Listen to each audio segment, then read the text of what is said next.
And once again, a huge shout out to all of our supporters over at patreon.com/878 Survivor FM. A shout out to all of our editors, our $5 supporters, our production managers, our $10 supporters, Florida, Big Dog, Shane Murphy, Tank Dazza, and Hawks Hammer. Our 2 producers, Jake Snow and Red Freedom or Eric. Thank you all so much for your continued ongoing support. Also, our 5 YouTube members, King Alobar, Kenny Baker, King Alobar, Cinnamon, Muddy Tracklinks, and Jake is Zero Cool. All of you are legends who help the show go on each and every week.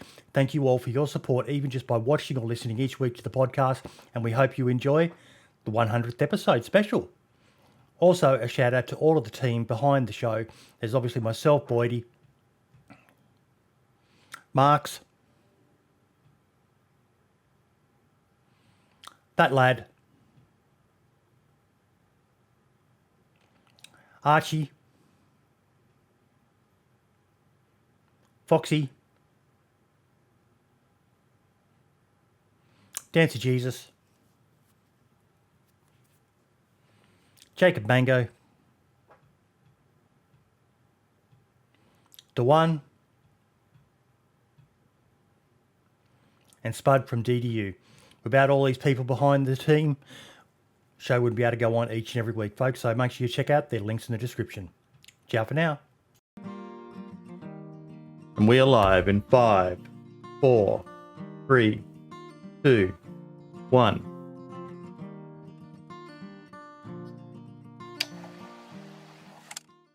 And welcome to episode 100 of the DayZ Podcast, folks. We finally got there, the milestone episode. How we all doing? Marks, lad? I'm doing fundamentally. Definitely good. I'm doing great. Dumpy, how you doing, buddy? I'm doing pretty good too. We have a special return host tonight as well. Val, long time no chat, mate. Yeah, I think episode 45 was my last time on the podcast. Wow. Episode 45. Yep. So it's been a while. It's been a while. Yeah, it's been a while. Yeah, It's good to be back. To say the least. Sadly, Wee Devil won't be making us. Being the numpty that he is, he has screwed up and he's actually live streaming at the moment, doing his Pokemon stuff. So maybe later he might jump in just to say g'day or something like that. But kind of sad. I was really hoping to get him on. Obviously we can't get Brim anymore. He's completely off the internet these days, so more power to him. But it's good to at least get you back, Val. Good to be back. It's a shame that Brim can't be here because, like I said, I think it was kind of my first episode was just me and him, so it was quite special. Yep. That was a long time ago. Episode 8 or 6 or something like that, I think, was the one where I wasn't there and it was just you and him. And he did such a fucking stellar job as well all that time ago. But it was great. It did really well. Did really well, actually, yeah. We've come a long way since then, though, haven't we, mate? Oh, we fucking have. Yeah, definitely. Have you been following DayZ much in the year or so since you were on the podcast, mate? I kind of went away from the community for a bit, and I was watching other content, and then really in the last sort of 3 months, I've been sort of picking back DayZ back up again because I think with everything, I think I just got a bit burnt out with it. I was kind of playing DayZ so much and watching so much DayZ content and doing the podcast. It got to the point when I just stopped enjoying it, so I took some time away and was watching other stuff, and I still do watch other stuff as well, but I think DayZ's kind of crept back up on me, I think, over the past 2 or 3 months. But it's a bit like that, isn't it, lad? That DayZ, there's you ebb and you flow with it, and sometimes you're mad into it, sometimes you I can't really feel it because it's such an intense game, isn't it, Marks? Oh yeah, 100%. Like I had that, like when 1.16 released, I didn't even play it. I was just like, I couldn't be asked playing this game right now. And so I just didn't play it. And then when 1.17 came back out again, that light or that fire in me just was like, okay, it's time to go again. And the hype was back, and yeah, it was great. But yeah, it was. it's a love-hate relationship. It is. I mean, 116. It was a really interesting update. Like, obviously, stability update. A lot of shit's broken in that, so it's like even I barely played. But 117, just having some of the old stuff come back and more additions coming to Livonia, and now the Niznoi revamp. You just want to buy it now. It's just you want to take it in for some reason. It's like you can't quite explain it. It's really, really fucking cool. Just doing a quick giveaway. There we go. Anyone who wants an Xbox Game Pass Ultimate for 2 months code, that's something I got through my Twitch Nitro. If you've got it, they send you stuff every now and then. So first in, best dressed. I'm gonna win it, and then just not use it because I don't have an Xbox. Johnny Bravo, I just want to say, fuck you. for our audio only chat. Johnny Bravo 2014's just said, no Red 9. Glad to see that. Oh, Johnny Bravo, mate. If I was a Twitch affiliate, mate, I would gift you a sub for saying that. I would gift you a sub just for saying that, buddy. Fuck That's you, awesome.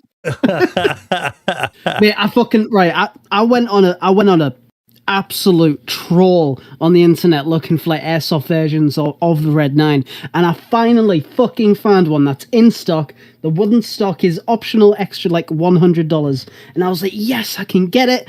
No, I can't, because one, I don't have a fucking UCARA because the airsoft laws in the UK are bullshit, and the importation fees. I'll buy it for you and isn't- send you pictures of it. What are you drinking there? This is a Rockstar. It's a.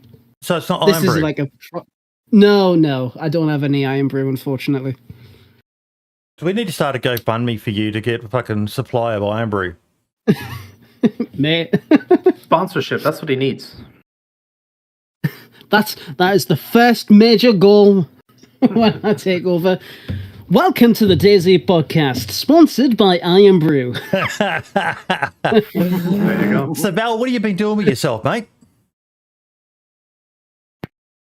Not an awful lot. Been working hard. Been just doing an awful lot of work at the minute. I've been watching a lot of Twitch as well in my spare time. I've kind of not been gaming as much, and when I do game at the minute, it's just kind of replaying things that I've already played. Yep. So I've been like replaying the first Dying Light just to try and switch off on an evening after work. But like I said, I think DayZ related. I've kind of got back to watching DayZ on Twitch, which really I just stopped doing. I just wasn't enjoying DayZ content, and I don't know why. It was, it's nothing against the creators, but got to a point when I didn't enjoy playing it, didn't enjoy watching it, which was a shame because there were so many people that I enjoyed watching. But I'm back watching stuff now and got quite a good work-life balance, so it's all good. Well, that's really good. I'm really, really happy to hear it because, I mean, obviously, you dropped off for a fair while, so it's really, really nice to see you come back. You're fresh and you're enjoying life as it seems right now, which is fantastic to hear. Really, really is, and I'm proud of you, man. Really, really proud of you. Well, it's probably not that positive, but like I say, it's No, it fucking is. It fucking is, right? It fucking is. fucking is. Okay, then, yeah. Definitely is. Yeah, everything's perfect, wonderful. But no, it's great to be back. Great to be back. Well, yeah, man. So who you been watching then on Twitch? I think I kind of go back to the people that I was watching when I first discovered DayZ on Twitch. I was aware of DayZ really since the mod, but I think when I was living on my own, and I kind of I knew what Twitch was, I knew what Justin TV was before then, but I just discovered people like the Running Man's Minder, people like that, kind of people that I discovered in the early days. Watching a lot of the Running Man's basically, just often because I'm still working from home, so often just have his dulcet tones in the background when I'm working. Well, I mean, but that's still good. So I'm surprised you're still working from home. What is it that you do? Well, I work for an accountancy firm, but I think we can go back in the office. But I was never very good with groups of people before lockdown. Right. So kind of lockdowns kind of ingrained that kind of anxiety into me a bit now. So I'm not. Yeah. I've been back a few times, but we're still not kind of compelled to go in. But my other half's due to give birth in May, so I'll definitely be going in then because I don't want to work with a screaming baby in the house. No, but that's really fucking awesome. Congratulations, man. Yeah, Thanks a lot. And someone may have already claimed that code B is why it's not accepting it. So congratulations to whoever got it. Last time I had one, I gave it away on the stream and someone got it. So, yeah. So you just might have been a bit too slow. Sorry, buddy. But, yeah. No, that's awesome, Val. It's a funny game, DayZ. Like we were saying, sometimes you're right into it, sometimes you're not so into it, and when you're not so into it, it's a hard game to be motivated to fire up because it's not just a game you can log in for 10 minutes and have a quick run. It's a game that you need to have a couple of hours at least dedicated to be able to get into. I think sometimes. Sorry. No, go on, mate. Go on. I think sometimes you just need to find something that can help you kind of switch off, like some sort of mindless shit that will help you switch off, and DayZ isn't that. I think DayZ requires an awful lot of thought, at least for me anyway. It requires quite a lot of effort, and sometimes, I think, kind of echoing what Boydie said, if you're not that into it, it takes even more effort to play it, and it can be quite hard sometimes to find that focus. Mm-hmm. Yeah, I mean, it's DayZ is a really funny game because it's like, I mean, you can spend a lot of time really into it, as you were saying, and you can get really, really invested, or you can just play it, extremely casually. And the game, it really caters very well to both of those extremes, I guess you could say. And like, how to explain? And I was talking to somebody about DayZ very recently, and we are just talking about what it is because they know I've been really into it for like the past few years, and they were like, "Oh, so what do you actually do?" And it's like anything really. Whatever you decide to do. Look, one of the things we're going to be talking about later is I thought of something, and I went through and I found a bunch of different sites to see how DayZ is being received now, because it's mostly positive and very positive in Steam now of late. But I thought, what are they saying on other platforms and that as well? And it's still DayZ is still its own worst enemy, because it's so brutal and unforgiving with pretty much no guide to the game. And the amount of people's feedback I saw that was basically stupid fucking game, logged in, spawned, died, bloody all the rest of it. Can't work out how to do this.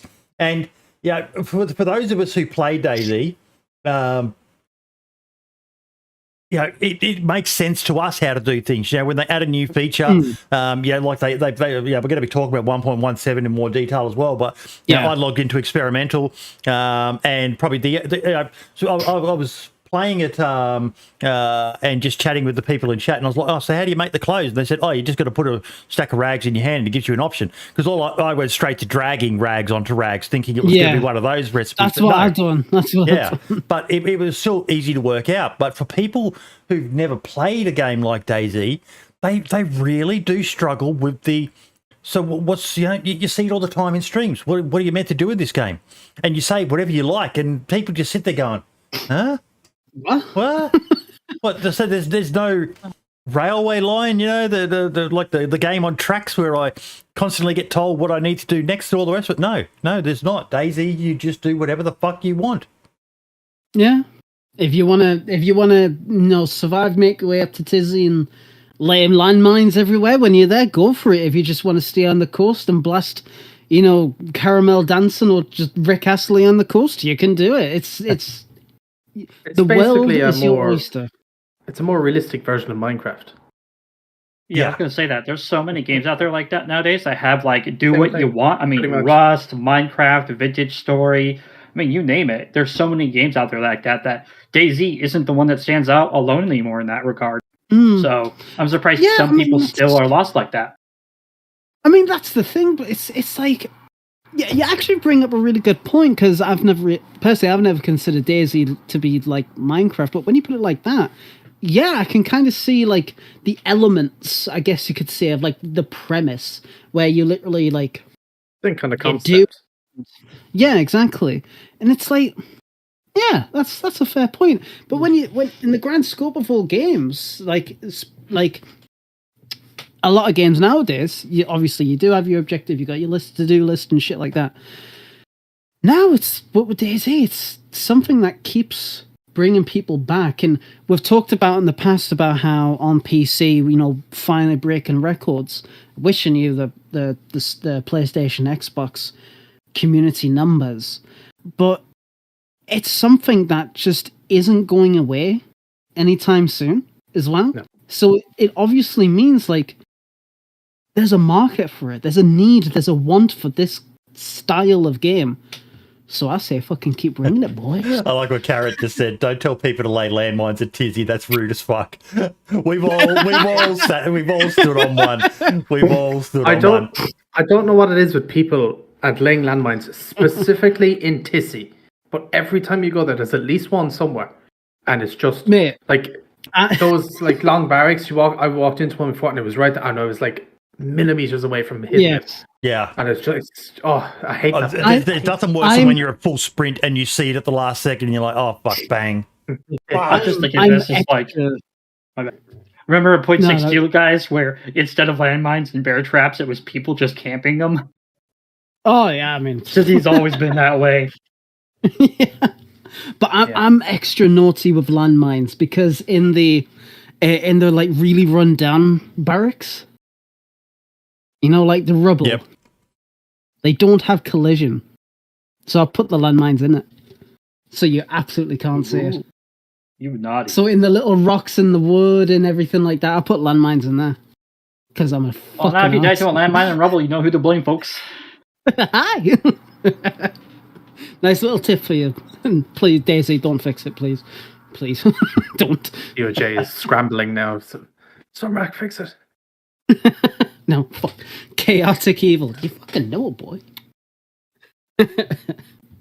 But yeah, I mean, DayZ, like, especially back when yourself, Val, back in, in your episode, DayZ, even from that point, has come really fucking far. And I really hope that you manage to get some time to at least get a taster of it again. Especially 117 coming right round the corner. Which, by the way, where's me fucking Red 9? I keep kind of dipping in and out of it. I think for me, DayZ, kind of on the same topic, DayZ's always been a bit like an anti-game. It's not really been a game, is it? Because like I say, it's so unforgiving and so doesn't hold your hand. It's almost does everything that you would expect a game not to do.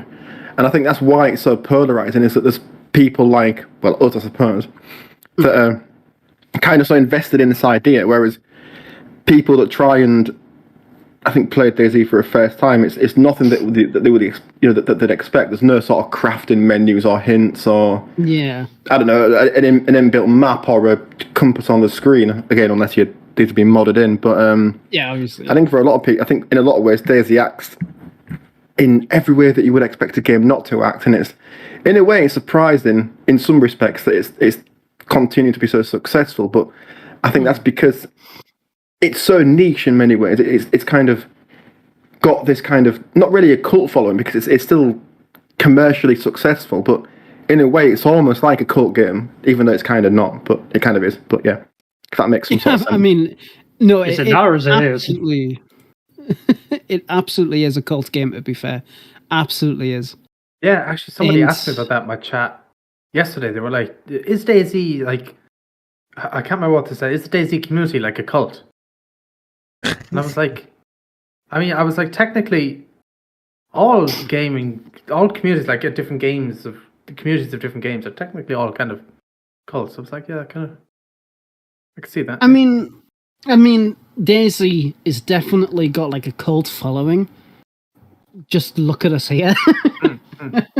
We've got a fucking podcast that's run for 100 episodes, and we've talked about it for years and years and years. And we're still fucking here, and we're still diehard fans, and we're like a shit on the game, obviously, and critique it, but we're still like, DayZ, beautiful.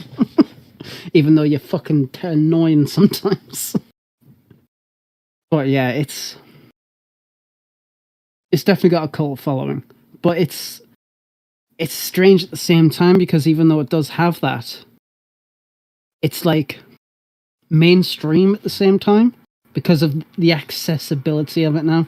Whereas obviously PC only, yeah, fair dues, it is what it is.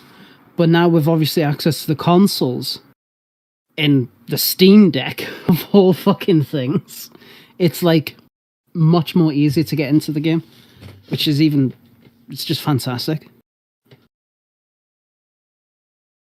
Now, I've just started a giveaway. I'm not sure if it's working on YouTube. It should. In the past, it's worked for him.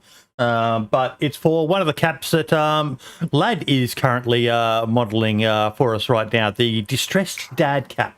You will never ever see a flat cap giveaway by me because I can't stand flat caps.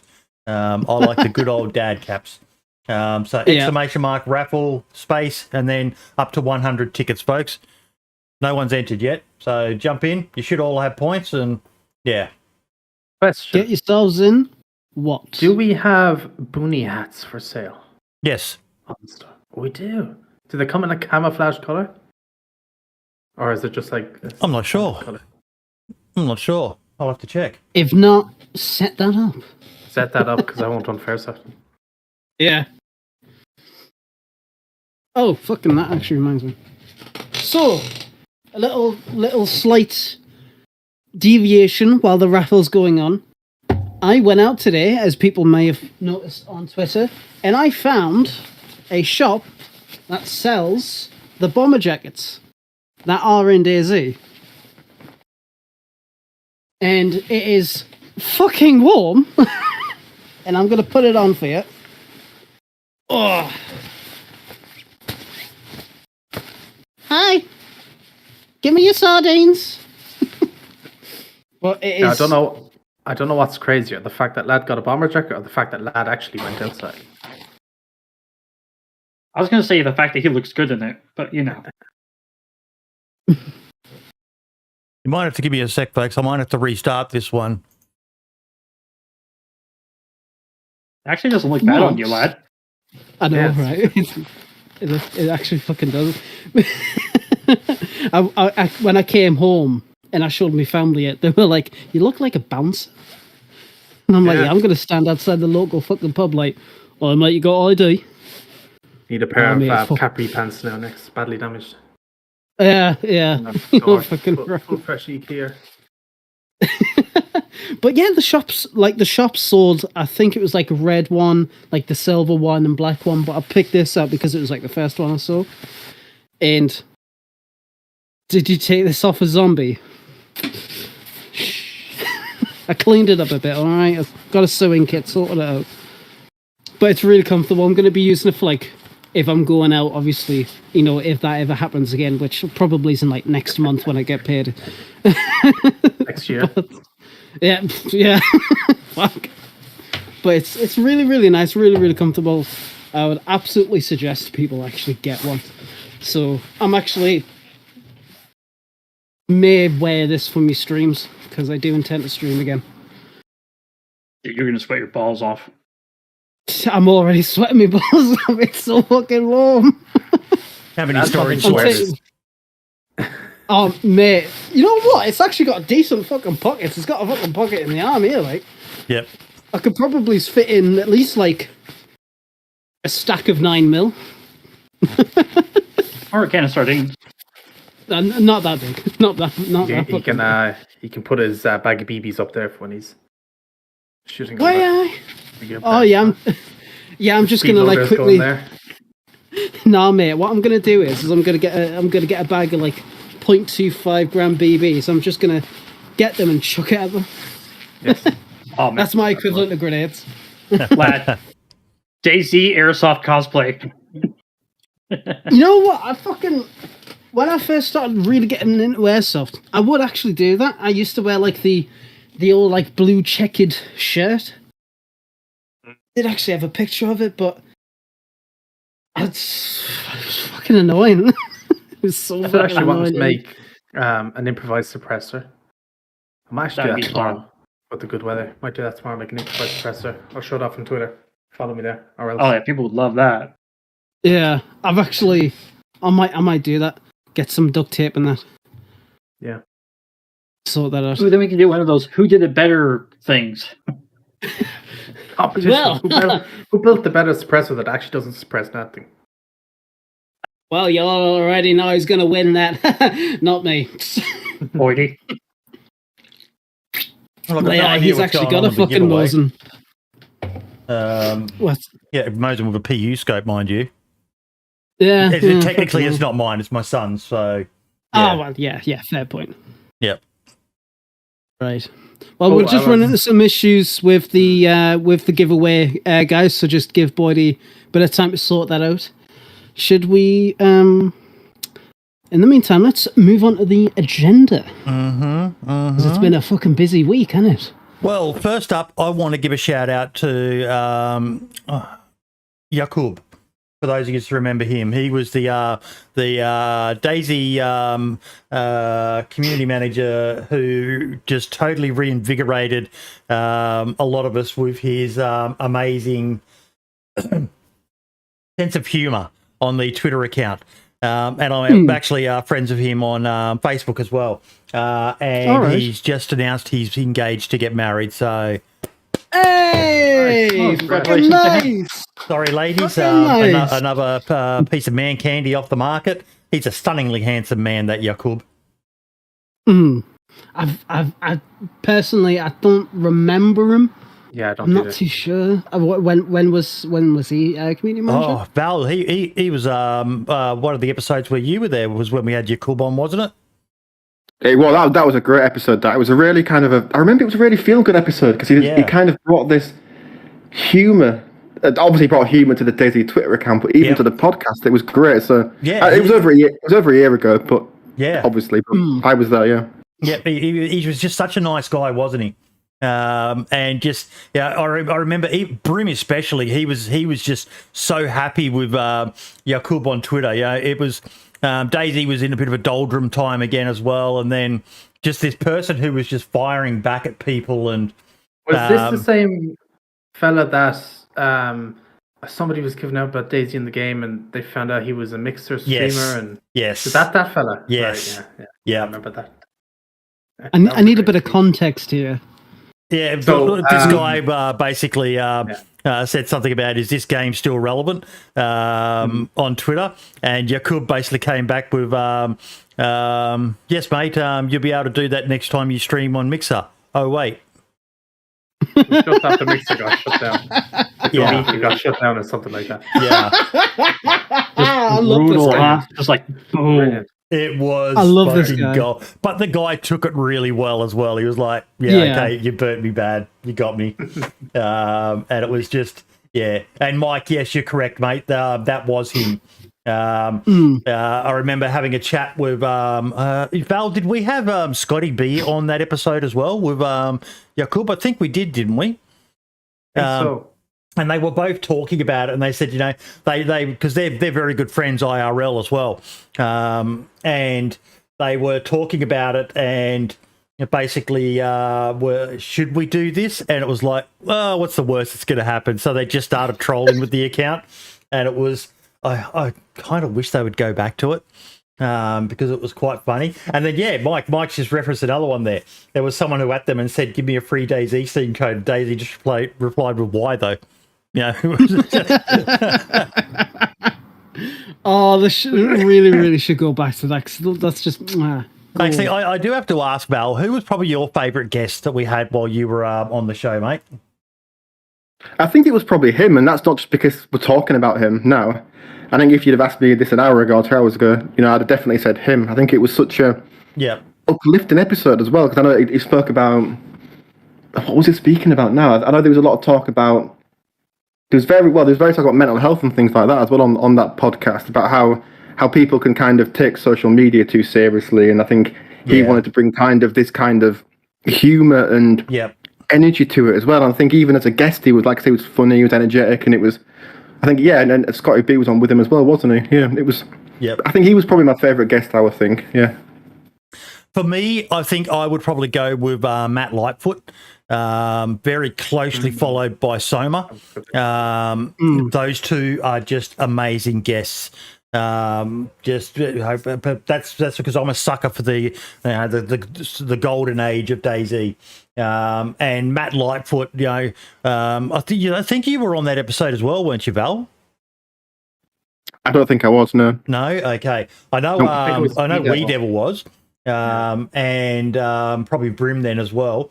But when he was just telling us all about the original lore of DayZ, that was just an episode that I still look back on, and it was just one of the most amazing episodes I've ever was ever able to do. So for me, that was absolutely phenomenal, mate. Absolutely phenomenal.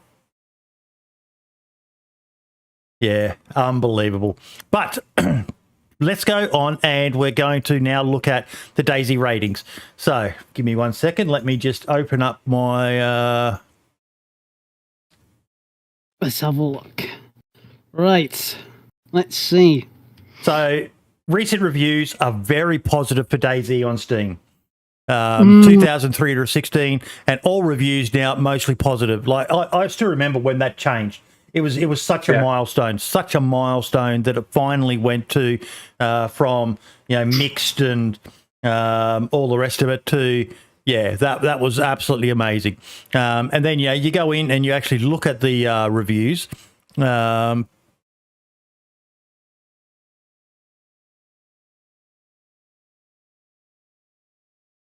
There's a lot of interesting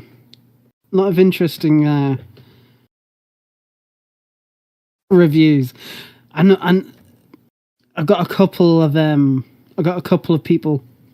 One on my friends list. Their review, they have 3,232 hours on record. They've rated negatively, and it just says time sink. Oh, look at this one here. I played for the first 3 hours and hated this game. I wanted to toss it in the trash, but after hours of pain and loss, I found myself so deep into it. What I thought was 3 hours was 12 hours, and the sun pulling up on my eyes. This game is a second job, so forget your kids, your wife, and your cat. This game will take over your life and having you call off work so you can build your base so no one can raid you while you're sleeping. If you're into losing everything you love in 2 seconds, this is the game for you. 10 out of 10 would recommend. Girlfriend rating, 0 out of 10. She's going to leave you, bro, but who's going to protect the base? Not her, bro. That's fucking... That's hilarious. Yeah. That's hilarious. Yeah. That is a hilarious review. There's still some negative ones coming in. Naturally, yeah, there will be. There will be. And it is obviously fair that there are negative reviews and to go through that. And it is really, really, really nice to see, though, that the game has progressed to the point where it is now very positive. And, every now and again, it's always nice to go back to the reviews, have a look at them, have a bit of a laugh, because some of them are admittedly quite funny.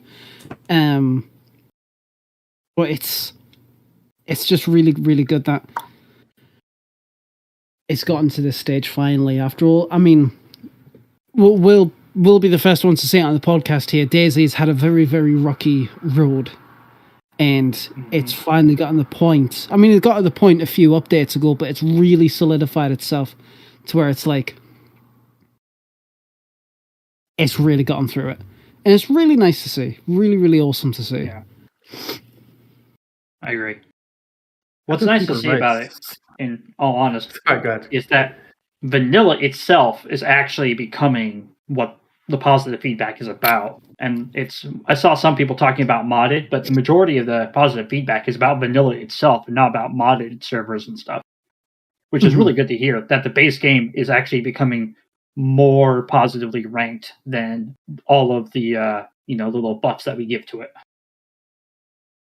Well, that's it. It's like, I mean, obviously all of us here, we've played modded, we've really enjoyed it, and it's probably where we mainly play. But at the same time, you can't quite beat vanilla. Like, we've played modded servers for a few years now, and I still can't think of one that where it's like, this is better than vanilla. This But review, you can't play vanilla at the same time? This review like, I'm it's a reading weird at the one. moment is awesome. This guy, basically, his review is an encounter he had, and you read it, and it sums up DayZ so well. Betrayal, and him getting revenge, and flanking around, and there's not many games that allow you to do this sort of stuff on such a big scale. You can flank someone in Call of Duty or Battlefield or something like that, but it's over in seconds. Battles in DayZ have been known to go for half an hour, 45 minutes, an hour even. When you not talking about a base raid so much, but just when you bump into someone. One of the guys who I love the most, Super FT LOL, you watch him, and some of his battles with people are just, they're fucking next level. He does these massive flanks, and half an hour later, because he's so patient, and then he gets the guy.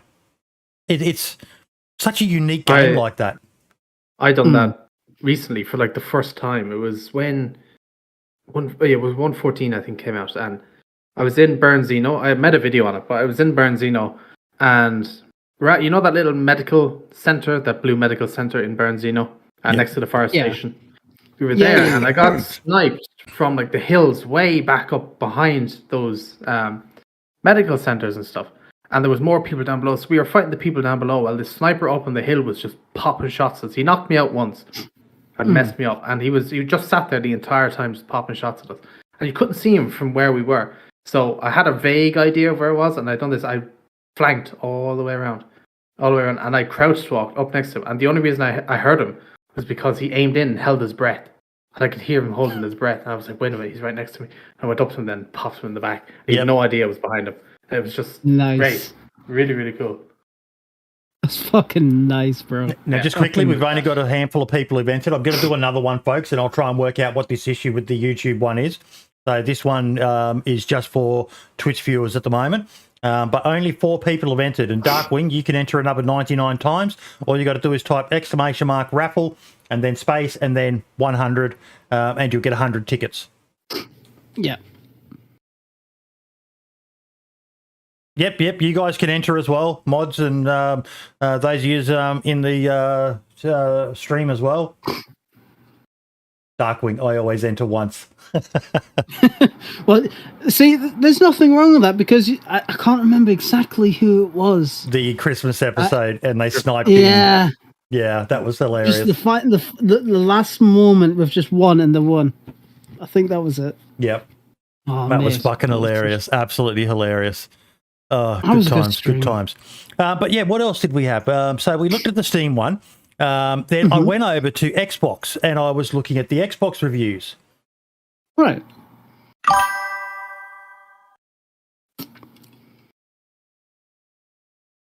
Wouldn't 2.5. bother. only 505 reviews though. You compare that to Steam. There just must be a bigger culture of people leaving reviews on Steam than there is on Xbox. There will be. But look at how many 1-star reviews. That's just... A majority of these are going to be people complaining about lag, either vehicles lagging or their game lagging or something like that. And I've had it so many times since this 1.17 came out. I've had so many people say it, and you have to kind of go through and be like, "It's not the game." They're like, "Please release a patch to fix the lagginess of the game." You have to kind of explain to them, it's like, it's not the game's fault or problem that this is happening. It's, especially on new gen consoles are perfectly fine, but on the old gen consoles, it's these hard drives that are in them are just, they can't load things quick enough. Yeah. So I always say to people, if you know how to do it, the best way, it'll fix 90% of your problems. Install an SSD into your console or install DayZ onto an SSD, and it will fix 90% of these problems instantly. I did like this one. Hot trash, things to do in DayZ. Dehydrate to death because loot won't spawn. Bleed out because the game refuses to let you apply bandages. Die from antibiotic resistant disease glitches. Die from a meatball glitching player. Find no decent rifles as they have all been duped. Server glitches render weapons inoperable permanently. Get killed by a wall glitching zombie. Die in a car accident due to cars handling like shit. Hop in a car and die instantly. Reasons unknown. Be able to die before you spawn in. Try to use a broken inventory system that is barely functional, and much more. This person did not have a good experience. But part of the issue is, again, it doesn't hand the game to you. Yes, there's technical issues. You know, these are back in 2019 before the current gen or the next gen consoles. But a lot of these people just haven't bothered to go back. I don't know. I can see some humor in his review. Maybe he was joking. See, like, look at that one going up. See, a lot of people go up a little bit to the devs are useless and money hungry. Walking simulation. Search 30 houses. Found 200 hoodies, 1 hat, 1 gun with no bullets. Seen 0 people. I'm not buying this shit. At $52 for an empty game. DayZ can get fucked. Looks like this person must have trialed the game or something, because he needs to get better. He needs to get better at losing. Number one, he's quite bad at it. But that's DayZ. I mean, that's DayZ. Yeah, you're not searching properly. I mean, it's shit. I think some of these reviews are spawns of what people see on like YouTube and stuff like that. They're the babies of videos. And because they're so used to seeing people running around doing all these cool things, finding all these guns, getting geared and everything else, they buy the game assuming that this is something that will happen within the first hour of playing the game. Mm-hmm. And while it might happen to some people, the majority of people, like you guys said, will hit that learning curve. Yeah. I think a lot of people get misled, even if it's not on purpose, that this is how the game is, when in reality it's not. Is there a way to find the most... Sorry to interrupt, but is there a way to find the most recent reviews, or does it just start from recent? That seems like it is. Oh, there you go. Sort by most recent. Yes. To see like if it's okay. 3-star, 2-star, 4-star. Okay. 1-star. 1-star. These are like the first 5. I thought they were 1 star, 1 star, 1 star, 5 stars. Go back. Go back. My bubble, it's gonna explode. But look, we only read the positive reviews, okay? Yeah, right. Fuck.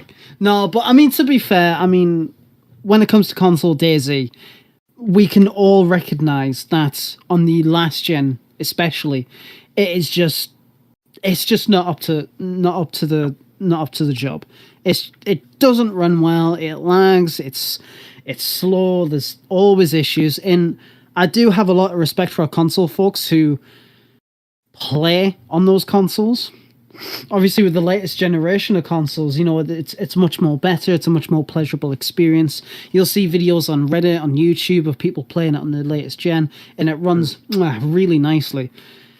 But, you know, there's still obviously issues there that they go through every day, and it's like, I feel sorry for you, but now you know how we felt back at Alpha.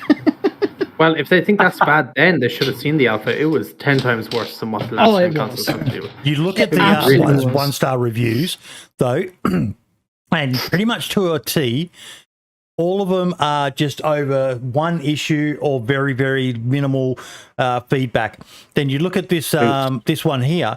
It's a decent review. You know, he acknowledges that there's some bugs and glitches, but of late, you know, we've been seeing AAA games coming out with terrible bugs and glitches. And you know, I like this. Don't play if you're a wimp, need hand holding, or think COD is hard. This game will challenge you like no other. And again, you know, we've talked about this in the past. I think we even talked about it back when you were on the show, Val, about just how brutal and unforgiving DayZ is to people who know nothing about it. If you haven't watched The Running Man or Smoke or someone like that play the game, and you load it up and you know nothing about it, you're going to have a terrible fucking time, aren't you, Val?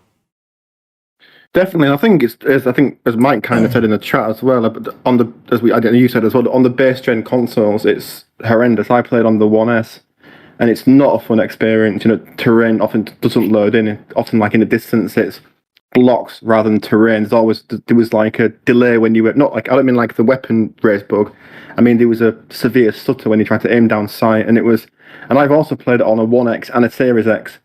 And it's much better on a Series X. It is night and day, but that's not necessarily surprising when you consider how much better the Series X is. But then I do agree. I think if you go into the game blind, or maybe you've seen, I don't know, Frankie or the Running Mans or any, or maybe like a PC gamer on, you know, on a overly modded server, you may expect it to spawn in and then have all the food and all the guns and everything. But you know, in reality, I think for me, DayZ took me by hundreds of hours really to feel comfortable playing it. I think if you expect to play it in 10-20 hours, then you're delusional. Well, not delusional, but you've deluded yourself in many ways. I think to enjoy DayZ, you need sometimes you need a lot of time with it, or maybe even have somebody that you can kind of hold your hand. I think when I started, I think I had plenty of people around me that knew a hell of a lot more than I did, and I think that made it a lot easier. But even in that situation, it really does take a long time to become even semi-proficient at it. I think, yeah. See, this person here, that last comment there, the difficult buggy mess. Add marker over a friend's head to make it easier to find each other. This boy's been watching JLK too much. Yeah. Yeah. I mean, but there is something to consider with these console reviews. How many of these reviews do you think go into community servers instead of official? I mean, probably a lot, right? But I don't know. I think most would load up official straight away. I'd say that'd be the first thing. But yeah, and a lot of the comments I'm reading, Dump, are basically saying that community servers have saved the game over on console. That official shit. It could be the hardware that they use for the servers, but I know that there are a lot of console servers out there that turn up loot like crazy, and we all know what loot can do to a server. So it's just something to keep in mind as well when reading these reviews, that some of them may be coming from those, loot 50 times thing. I mean, there's only 12,100 and something places for loot to spawn, and when you turn it up that high, people start loot cycling like crazy. Yeah, well, that's it. Especially if the respawn rate is like really fucking quick, it's ridiculous. But I mean, there'll always be indie trash. There'll always be valid negative reviews because obviously, DayZ is not the perfect game. But shut your mouth. The reviews where it's like, please look at that. The reviews which are like that second last one. Sorry to interrupt that, but most overcomplicated realistic game ever. Show him scum and they'll have a heart attack. Yeah. Oh, yeah. More like Red Dead 2. I mean, Jesus. So yeah, the Xbox reviews were. I was genuinely quite surprised when I checked this. It was like, oh, okay. So they're kind of going through the same issue that they had with Steam over on Xbox at the moment. Now, when it came to PlayStation, I couldn't actually find a link for one. Right. So what I ended up doing was I checked Amazon. Right.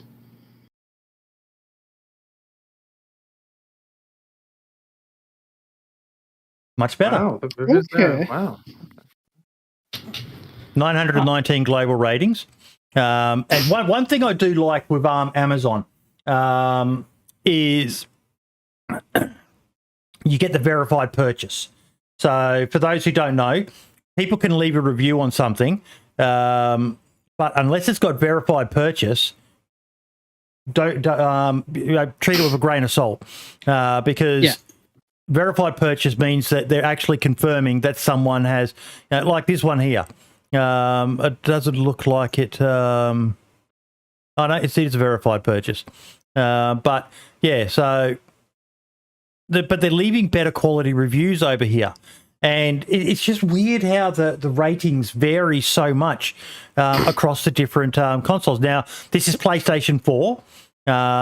So back when it was still janky and the old gen consoles and that, but yeah. I don't understand the ratings. Why Xbox bombed so hard, but Steam is doing well. The Amazon reviews were doing well.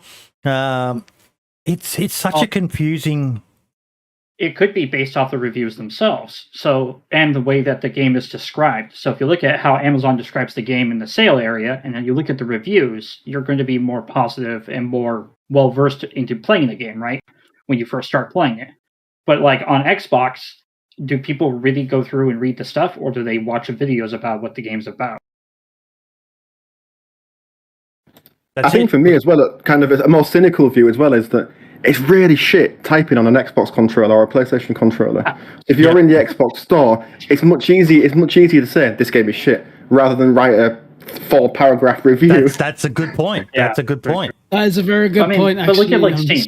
Steam right there goes, DayZ is a hardcore open world survival game, and then it keeps going to talk about this kind of stuff. How often do you think Xbox players are fully reading that kind of stuff when they go to buy it?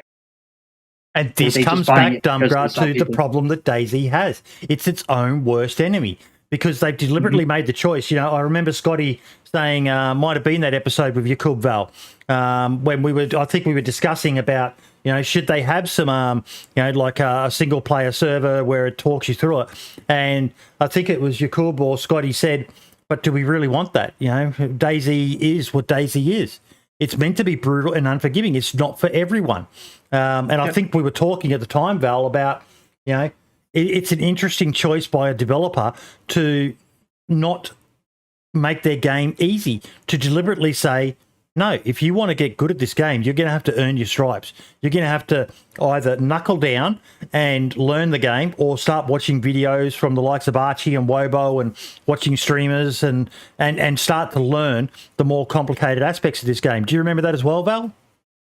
Yeah, I do. I think I also remember, and this could be just bullshit because I may just be misremembering it, but I swear that they also spoke about how much of a kind of disagreement there was about, because there are some hints on the Xbox, kind of on the main menu as such. You can look at some very basic hints, and I think they discussed that it was quite controversial that they even included them, and they're not particularly helpful, but even these kind of really simple hints, I think there was some big resistance within the team to even include them. So it was, I do remember that. Yeah, do that again, Marks. Like, yes, a winner. 69 always wins this school. Winner, chicken dinner. Marks won the giveaway, folks. Totally rigged. Totally rigged. But yeah, no, you bang on the money there, Val. It's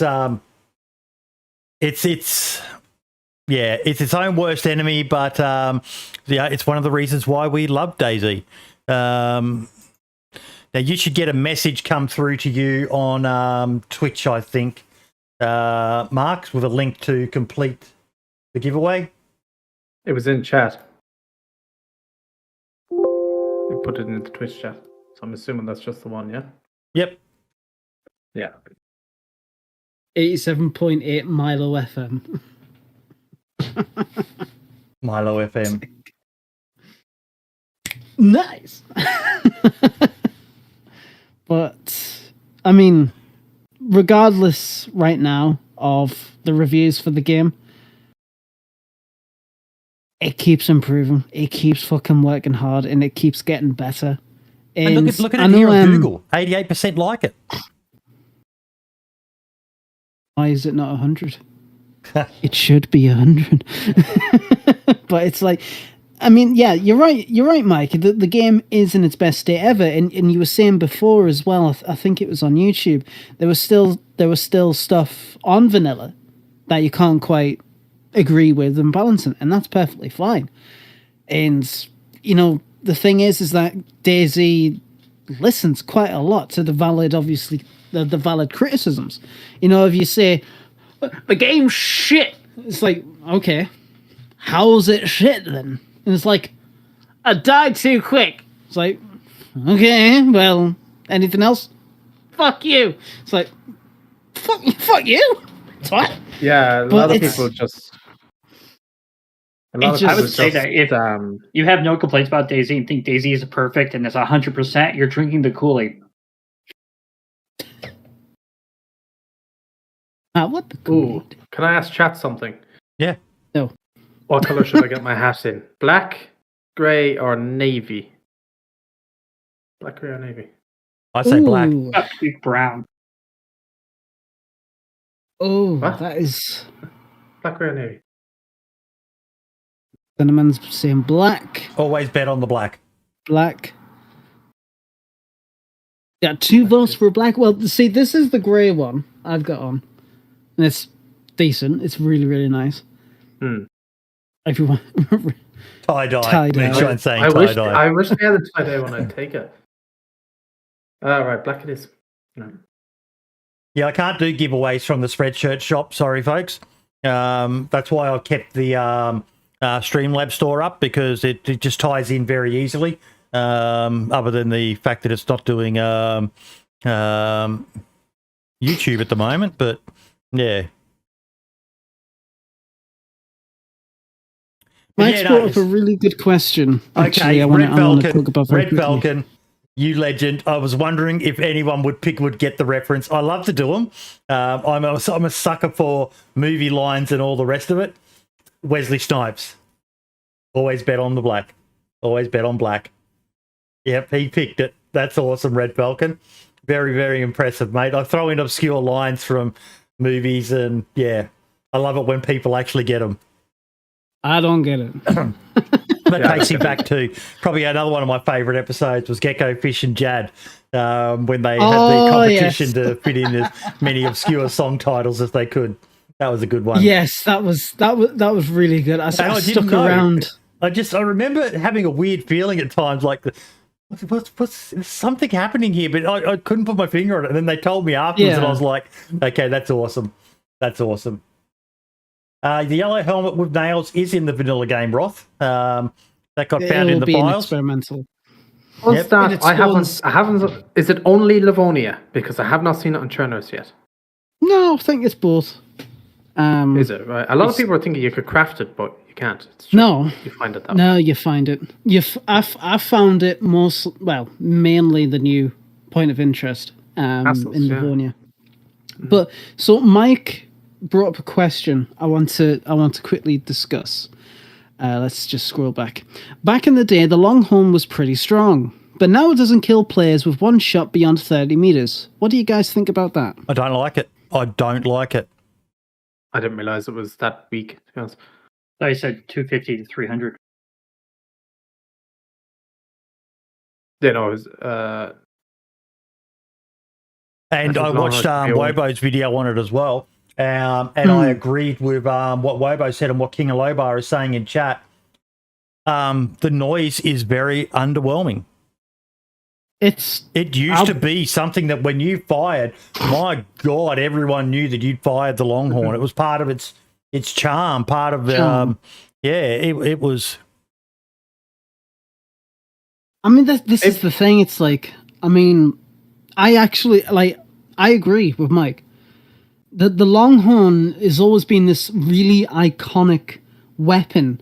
And, Mark, you've been saying for the past couple of days, if you don't mind me repeating it, when you made the first 117 teaser video, people were like, this update's going to be fucking shit. The Longhorn and improvised filter, is that it? And then it brought out all these really cool things, and people were like, oh my God, like the Longhorn, the CR550, all that shit. Now, but people now that they've got their hands on the Longhorn, it's a bit of a disappointment. And I agree. And the sound is very underwhelming, but that's probably, that might be due to, fuck knows, I don't know why. I found the animation lackluster, especially shooting. It's broken. I was also disappointed when I saw, I don't know whose video, whether it was yours, Mark's, or whether it was Wobo's, but they did a camera pan angle, and the hand was glitched through the front of the Longhorn or something like that. It was okay. I mean, you can even see it when you're actually aiming down sights with it as well. In my video, and when you fire it, then the animation clicks in. It's a bit busted at the moment, but I'm assuming they'll fix that before. Yeah, I mean, at the same time, obviously we can critique it, which is obviously fair. That's the whole point of experimental, and we can voice our opinions and put it on the feedback tracker and talk to them on Twitter. And the more people talk about it, the better, because but we talked about this in the past. I'm certain, even going back to the early days with you, Val, that was one of the things that always disappointed me with DayZ, is the amount of own goals they give themselves by simple little things like that. You know, one I used to talk about back in the day, Val, was when you put a balaclava on or something like that, and hair would clip through, and it makes the game look shit. It makes people, when they load the game up and they see hair clipping through things and, you know, other things clipping through things, and you sit there and you think, oh, they don't pay a lot of attention to detail, do they? Well, that's fair on stable versions, but let's remember, experimental is exactly what it states, experimental. Yeah. Now, Lad and me both know this when we're modding. Sometimes we put placeholders in just for the time being until we can actually make a proper-looking thing, right? So this actually probably is more of a placeholder than it actually will be the finished product. But how long was hair clipping through headdress and all the rest of it for years, mate? Again, so your argument, whilst valid, is a moot point. No, Dumpgra. These headdresses were like this for years, mate. Yeah, they were. Clipping through. Yeah. They were. I understand that. But we can all agree that the production quality and the overall scale of what they're willing to fix before they push it to stable has greatly increased, right? Oh yeah, definitely. That's we're not saying that. We're just, you know, we're hoping that at least with the sounds, it's not fine. I guarantee it's a placeholder. I hope it is. I hope it is. Look at the reload animation for the drum mag. That's still broken. Yeah. They touted that ages ago, saying, "Oh, it's finally fixed," but it's not. And I'm pretty sure people just stopped caring about it at this point. Which is, but it's little things like that really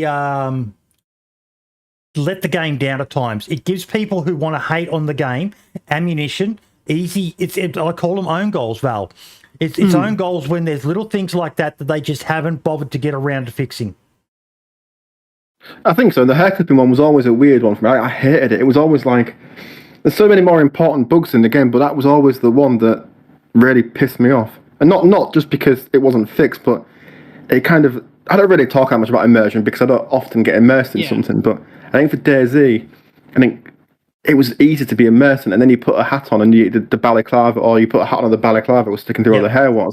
It kind of pulls you out of the moment. And I agree that things like that are own goals, but then, you know, I don't profess to know how to fix these things. No. I'm fairly glad as well that they had more important things to be worrying about than some hair clipping through a, you know. Which is fair. It was annoying, but like, there was a lot more important things that needed to be. Oh, definitely.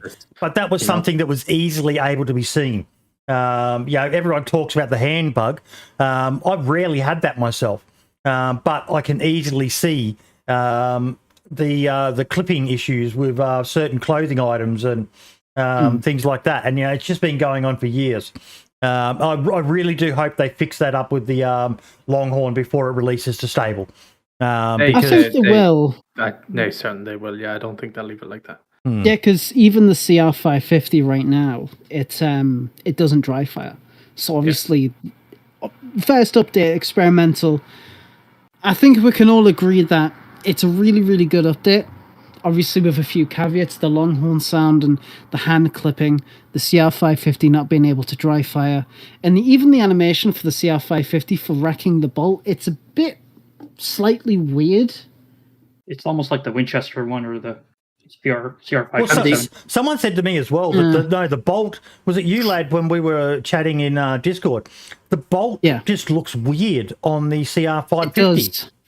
It looks... how would I explain it? It looks like, because obviously when you rack the bolts, you turn the handle and you pull it straight back and then boosh, done. With the bolt in the CR550, it looks like the actual bolts move slightly to the left when you pull it back. So when you put it back into place, it clips quite a bit into the gun, at least right at the back. And it's a bit, I wouldn't say it takes you out of it, but it's like, it's just one of those little details which I hope that they kind of smoothen out, kind of finalize. I know with the Longhorn, the actual reload and animation, it's so sweet. It's gorgeous. I've noticed it feels like a mix of like an IZH. It feels like it was an aerial view over the top. I don't know whether it was in your video or Wobo's, Marks, but it was an aerial view over the top of the. If you go to the other video, the first one on the channel, where I just do a deep dive on all the weapons, it might be in that one. Very first one.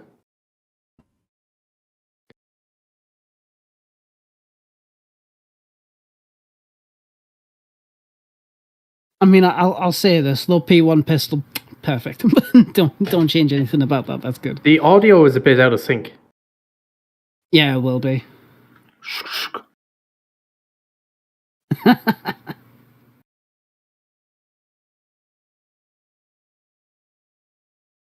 Magazine and a 10-round magazine. As for attachments, it takes the hunting scope, the ghillie wrap, and a bottle suppressor. The gun itself seems to be quite good. It has quite a bit of recoil to it, but overall seems to be one of the better sniper rifles. If you want a full detailed version of everything that's broken down with this rifle, I will leave Wobo's video. See, I've heard people say that the details of this gun. The gun itself is like really big, if that makes sense. Yeah, it's a big gun. It's a big hunting rifle, so maybe it's just it looks a bit out of proportion or something. And over range, even with the shock damage multiplier. I think it's a case. It still does. CL 550 Savannah sniper rifle has just been added to DayZ, and as predicted, it is a beast of a weapon that outshines the best of the best in DayZ in terms of I like the way it says long-distance Trainers. Yeah, that's the actually CL kind of cool. I didn't 550 notice that. Savannah, otherwise known as the CZ 550, is There, best this is described it, as this a is it. hybrid weapon. Major drawback in that it requires you to find the weapon and the magazine, whereas the Tundra you just need. See that there? Yeah. It did. You were right. It slides off to the left. Let me take that back. It's got a bit of a really weird rotation to it. Yeah. So can you slow it down a bit? Watch the bolt. Let's get it frame by frame, boys. This video, Okay, we won't do that to Wobo. He deserves a bit more respect, please. I'm assuming they're still working on the animations for this because it's like Lad said, it doesn't dry fire as well. So, like, I'd assume next week or the week after we'll get an update to experimental that'll fix a lot of these issues.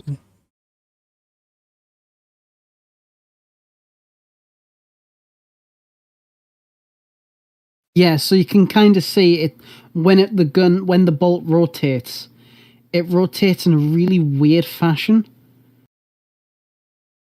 Yeah, but I think that's the.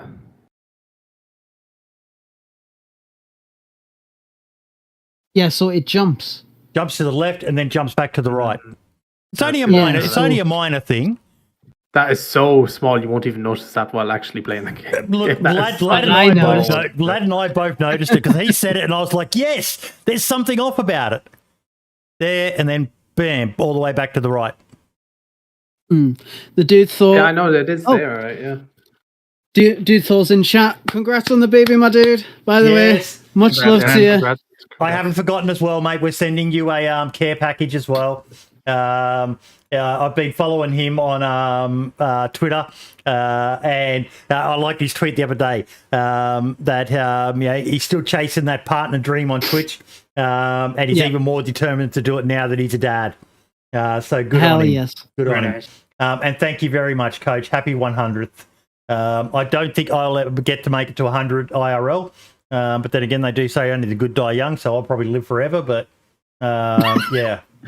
But I mean, I do want to address what Dude Thor says here. Something I feel Scum does incredibly well is the gun mag loading animations. They do. Given Armor's god tier millisim status, you'd think DayZ would be a little more sharper, which is fair. Yeah, I can actually agree. I mean, I don't play Scum. Last time I played it was on release, and we all know how that was. So, but I can actually agree with that statement. Yeah, you would think, but at the same time, it is experimental. If it was a stable update, then it would be like a bit more critical. With it being experimental, got to give it a bit of time. Got to give it a bit of patience. Get it in the oven a little bit more for it to be a bit more finalized. And to be fair, I've got to agree with Scalespeeder. Exactly. We are being a bit picky, but I just want DayZ. I just want DayZ to look and be the best it can be. This isn't done out of a fuck DayZ, they can't even do a bloody reload animation right or anything like that. I don't want people to be able to pick on the game any more than they need to be able to. And that's a very, very minor thing. I will agree on that point, Scarspeeder. We're probably being a bit anal about this, but we're not. It's life or death situation. Speaking of life or death situation, has anybody else noticed that apparently the melee stealth attack for zombies has been changed? So now with a knife, Yes. it goes around, it reaches around them and slits their throat. Yep. Apparently, instead of like, I was doing it the other day. I got quite the surprise when it didn't go back into the kidney area. I was attacking him in the head, and I was like, "Oh, okay." I'm assuming the stealth attack for the kidney area is now for the spear, and probably the pitchfork as well. I haven't tested that. So I tried a stealth attack with a hatchet. Nothing happened. So I haven't tried with the spear. Or any anal PC players, no way. But no, I wanted to ask something before we go into that, because I didn't see anyone else mention it. And just opening up the patch notes, this is the first time I've opened it, because I only watched your video, Marks, and a couple of other people's videos as well. But no one talked about this new control scheme for the controller. Console players, is it good? Is this a good thing they've implemented? From what I've heard on the comments, I've apparently so. I obviously missed, but I have no idea what it meant. So I'm not going to cover something I don't, Oh, that's it. Yeah, I don't play console, so I have no idea. So I will. Val, have you? Scale, you're welcome to jump in and comment as well. But Val, yeah, you played on console. What do you think of this? If you've tried it, that is. I haven't tried it. So generally, I thought the old control scheme was fine. I think it was very janky, but I think as soon as you kind of got used to it, I personally wouldn't change it for me because I'm used to it. Yeah. But I think maybe for some people maybe, but I was happy with what it was before. Right. Maybe I'm see what a few people say in chat, but I was okay. And it's right at the top of the announcement. So. It gives some nice sensitivity settings. He's saying, Val, Scarspeeder. He's our resident console expert. Was that an issue before? Was it, Val, the sensitivity settings on console? I never had an issue with it, but like I said, I was... No, I never did. But I'm the sort of person that never changes sensitivity in a game. Never. I don't think I ever have. Right. Yep. So I'm kind of a... not someone that would notice that, I don't think. And I know that plenty of people do, but it's not something that I've ever really felt the need to delve into, so I really can't comment, unfortunately. A lot of people were giving out about sensitivity options, like they were asking for more for ages and stuff like that. And they actually mentioned it in the roadmap. They said that they were going to release sensitivity options. So I think there's more to come as well. I don't think this is the end of it. Yeah. But from what I've heard, it seems to be okay. But I was going to say as well, if Scalespeeder wants to do a video kind of detailing it all, that'd be that'd be a good video. But yeah, it seems pretty good otherwise. I've got to say, I love the new craftable items. I think that is brilliant. You have the bone knife, 2 bones together, and the improvised tripod, or cooking tripod, whatever you want to call it. Additional ways to craft the stone variant. I haven't been able to check every single new edition, even recipe-wise, yet. I was really, really happy with the improvised clothing. I'm very surprised. And, for something like those kind of clothing, I'm surprised they didn't do it for like a Halloween update or something like that, because that would have been perfect. Yeah, it would have been actually, yeah. And I was comparing it to like Joshua Graham from Fallout New Vegas. And it's like, I saw people make that comparison as well. It was really nice. But it's really, really good. And especially with the gloves. So obviously, if you get yourself some rags and you make yourself some gloves, very, very easy way to avoid getting yourself sick. Very easy. There's been so many times where I've accidentally cut up a hen, cooked it, ate it, realized, oh, fuck, I didn't loot any gloves. Yeah, and if you play a kind of a more survivor kind of character, not a military one or something, but just kind of like a regular survivor, the rag face mask and the gloves actually kind of fit with that survival look of your character with those craftable items. They really, really go well with it, which was nice to see. But the rag clothing is it's like bad insulation. I don't think it has any inventory space either. But it's just cool if you're stuck in a pickle and you just need some clothing. It's there. Yeah. I was actually telling Lad, I'm gonna keep the rag shoes in my inventory at all times because they're deadly quiet when you put them on. Yeah, similar masses. Scale Spader says the new improvised clothing is terrible. Very interested to hear on your perspective. It is like if you were to wear it as a full outfit, it's awful. You instantly get cold. You're freezing cold. But the mummy only run. That's what it should be. The mummy only run. But like for the gloves, like I've crafted the gloves and the face mask multiple times. They're just really, really cool. Really, really cool. Yeah. I like them. I think it was the first thing I crafted was the gloves. Instantly spawned in, had rags in my inventory, gloves sorted, done. Didn't have to worry.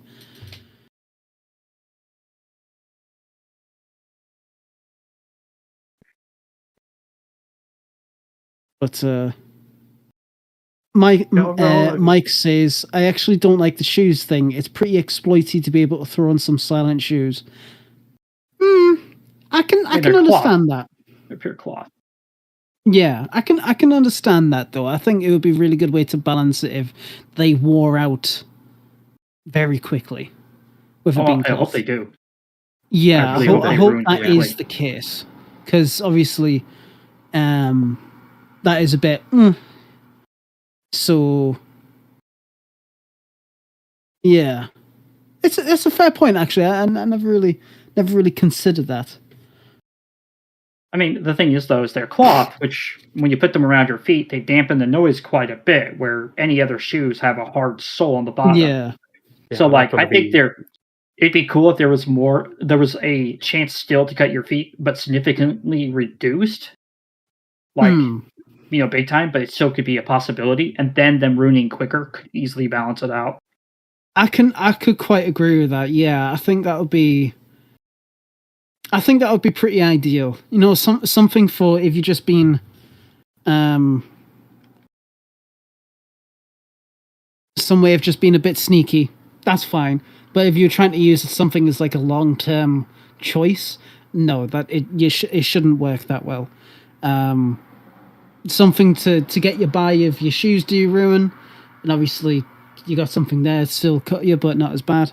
So open with the rag clothing coming in now that they'll bring leather clothing back soon. I mean, it would make sense.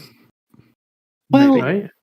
The thing is they've changed the action name for harvesting bark. The dark bark and a light bark or something. Yeah, I noticed that. So the leather dying could be coming very soon, hopefully.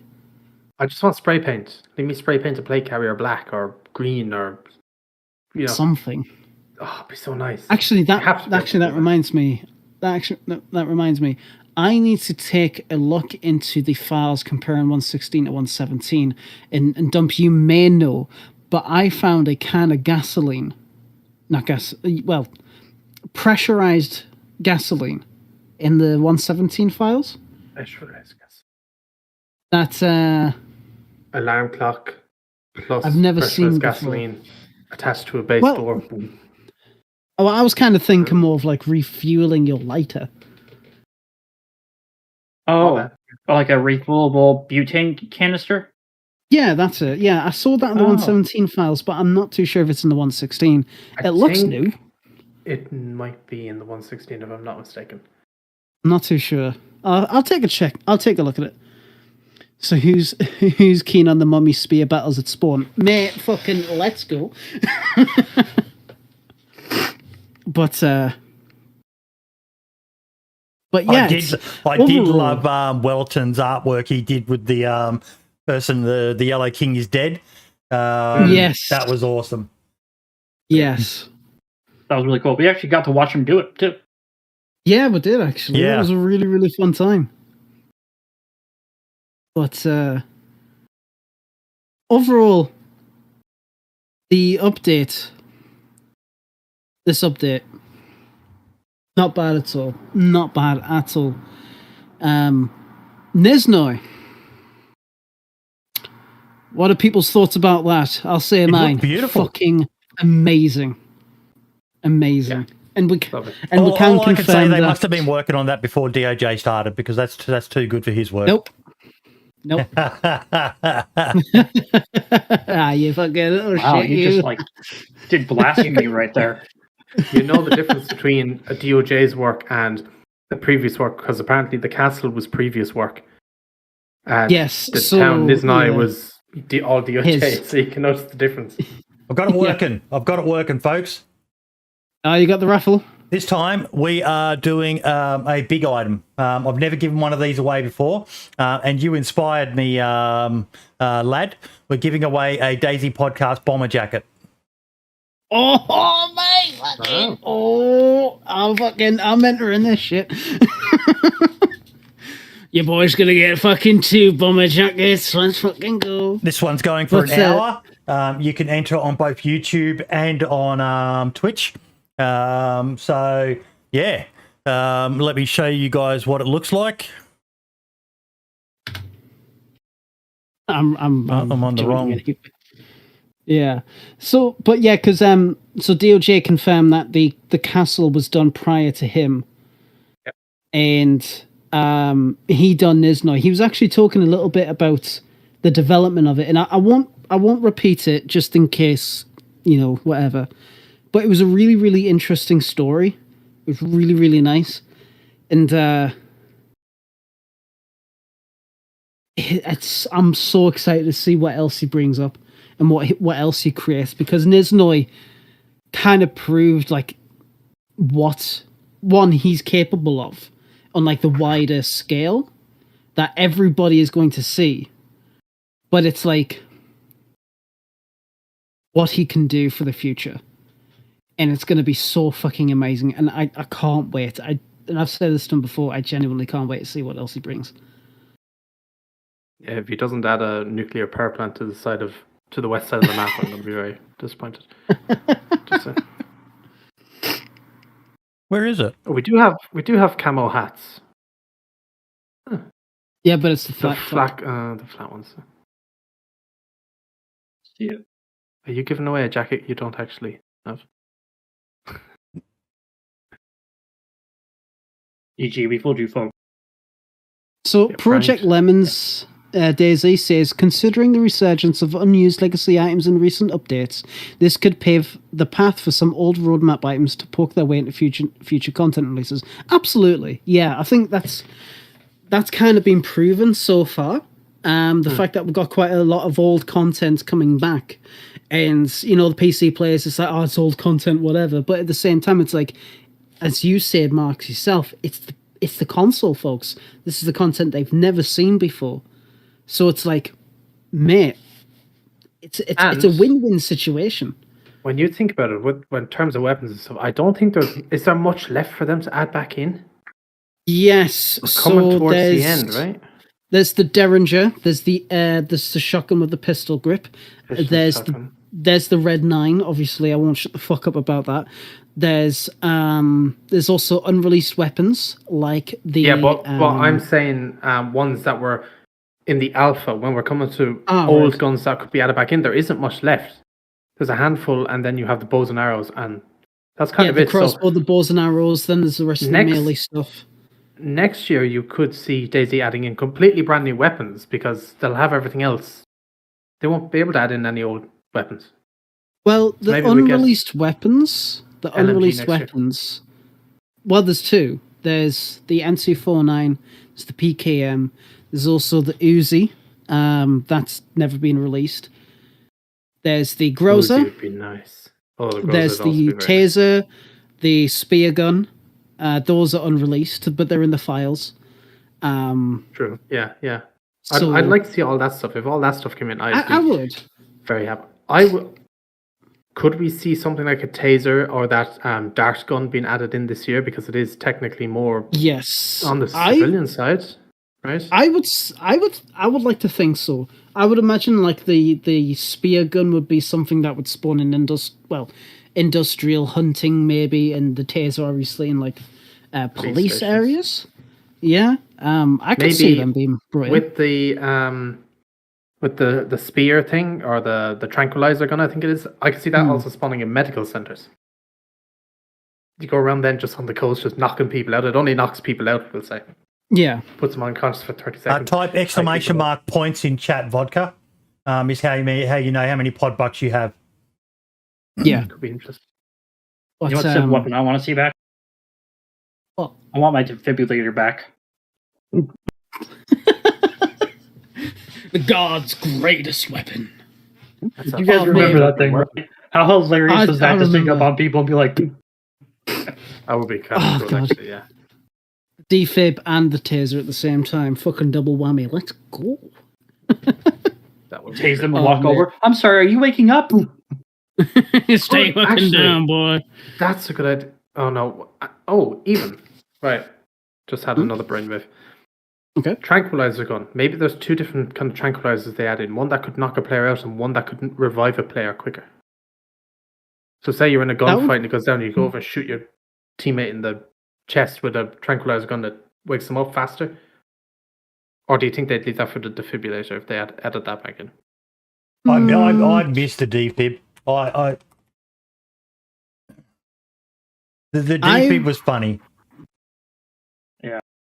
I don't know. I don't think you're thinking sinister enough with the dart gun, Marks. Think about possible diseases and other things.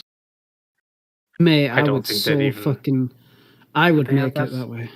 I would. Yeah, the modders would, but would they add that into the official game? I highly doubt it. I think there would. I would like to think there'd be different levels of different like darts for like the dart gun that you could get of like different effects, well. Like the flares. I would like the way to think. There's all different colors. Yeah. Different, cool. Like, what if there's like a military, like a helicopter, and in the helicopter there were darts with a special camo variant of the dart gun that were used to take care of infected with the toxin in it. You know what? I would love to see something like that, like an experimental ammunition type of like the dart gun to kind of like to silently take out the infected, and that would be pretty interesting to see. I doubt they'll do it, but hey, fucking... I'm actually surprised nobody has made a toxic gas round for the flare gun that you could have in the flare gun. You could fire it into a room where an enemy was, and it would be like a gas cloud. It would, go off like a smoke grenade, for example. But it'd be the toxic mods cloud, come out tomorrow with it. You'd have to push. If the people in the room didn't have gear, they'd have to run out of the room. An easy way to get people out of a camping situation. That's a grenade too. 150% fall revenue from that. Tear gas, even just tear gas. Yeah. Or tear gas, yeah. But that's the reason I said the toxic cloud, because it's already in the game. So it's like, well, but tear gas, yeah, I could see tear gas working. I think tear gas should be introduced. It'll be absolutely the best base defense and attack type ammunition or weapon or whatever. It'd be fucking amazing. Make it so you start coughing, the vision starts getting blurry, your guy starts to sniffle as he's trying to get out of it. Like, not necessarily take away health, but totally F up your guys' like field of visions and stuff like that before he gets out of the smoke. Yeah. You're pretty sure they do have tear gas in expansion? Yeah, I'm pretty sure they do. So Mike has said in main chat, because it kept getting lost in the other chats. He says, so the new revamped town in Chernarus looks fucking brilliant. The quality of this build is a massive improvement, and also, in my opinion, the best looking town in Chernarus. Yeah. It gives me a lot of hope of what we will see in the future. Although something I do want to point out how it still feels very vanilla DayZ, whereas I would like to see more apocalyptic style stuff, more unique styles that look more survivally and shit instead of just regular towns. Survivor outposts, abandoned areas, large-scale outbreak response sites, etc., etc. Chernarus at the moment feels like there was just a complete and sudden loss of life, with absolutely zero resistance or survival. Thoughts? I don't know about zero resistance, because there's certain places, like you drive through Electro and there's some barricades. and there's a few checkpoints around as well. But, one of the things that's always bugged me the most is, like, just near the Riffy shipwreck, there's on the road there's a checkpoint at the intersection that heads up towards the Northeast Airfield. Nothing spawns there. Other than in the vehicles, there's a cam net and a few tables and a gun rack maybe and things like that, but nothing spawns there. Those locations, in my opinion, those random gun racks that are around, how cool would it be to be running through there and find an SKS in the gun rack or something like that? A badly damaged one or something. Yeah. It's been sitting there for ages, if you follow the law and all the rest of it. But there's a lot of those locations that I feel just aren't utilised enough. When you go to the checkpoints that do have tents, there's tables and things like that in the bunkers and so on. Why isn't stuff spawning on them? There's some tables in Livonia where you can find stuff has spawned on it, but it doesn't seem to cross over to Chernarus. It just seems like wasted spawn points that would add to a bit of that feel, like what Mike's talking about. So I think for me, sorry, one of my biggest gripes with Chernarus, and not really a gripe, but it's kind of following on from that point. Really, for me anyway, there's not enough environmental storytelling. So I think for me, it doesn't feel like the world's actually being lived in. And secondly, you see it more with some of the modded maps where they really go hard on kind of environmental storytelling. So you can kind of look at a location and get a feeling of what might have happened there. And there is bits of that in Chernarus, but not enough, I don't think. I know this won't be a priority, but for me, kind of, because essentially it's a big open world, you can do what you want. So I think I would like it that there was kind of some context. One of the best ones for me, Mike, is Essica, the police compound in Essica. I remember how blown away I was when I saw that. That truly looked like, something, not just a normal police station. Just imagine if they did that to the police station in Berezino, up the top there, or Cherno. That they added some barricading, and you can see that they've tried to make a stand in that location. Like that Essica police station compound, I fucking loved it. Absolutely loved it. It was awesome. And then you've got Banov with the police compound in the middle of the main city there. The military compound in the middle of the main city there, where they blocked up all the houses and made this little last stand compound. And there's nothing quite like that I can think of on Chernarus. Yeah. So I mean. Well, so with my thoughts on it, sorry, Dump, but with my thoughts on the new edition, Niznoi, it's done in a really nice way, and if you look, you actually do find some nice little details. Like in one of the sheds, there's actually a tractor with a bunch of boxes and the wooden crates in there, which are really, really nice. And we all know DOJ. He's really good on his details. And looking through with a fucking magnifying glass, like, all right, let's see what's clipping. I couldn't find fucking anything, if at all. But in regards to what Mike was actually saying in the main chat, how do I explain this? There's obviously signs that something has gone down, right? However, the time disparity between what the DayZ official law says, where it's like a couple of weeks after the first infection, to where we are now, doesn't make any sense. Because car wrecks, for example, takes a lot of time for rust to take over for cars especially, right? Takes a long time. And maybe with the introduction of the HANA law or HANA chapter or whatever, maybe they'll actually show more of a time disparity between what we've been told in the past to what it should be now, which would make things it would make a lot more sense. Now, I would love to see more storytelling sections. You're talking about the military outpost just next to Riffy. I like that place. Even though nothing really spawns there, it's telling a very small part of a story. It could be utilized a bit more, could be a bit more fleshed out, but it doesn't necessarily, in my opinion, need to have spawn points. It's just something that you walk through. You can think about it. You might not have to, and you just go on. It'd be really nice to see more towns get the same level of care and detail that Nizhnoy got, and maybe have a little bit more story elements introduced. I think that would be a really, really nice touch, and something that'll really revitalize the game and see the further progression on what Chernarus has been going through for, at this point, over a decade.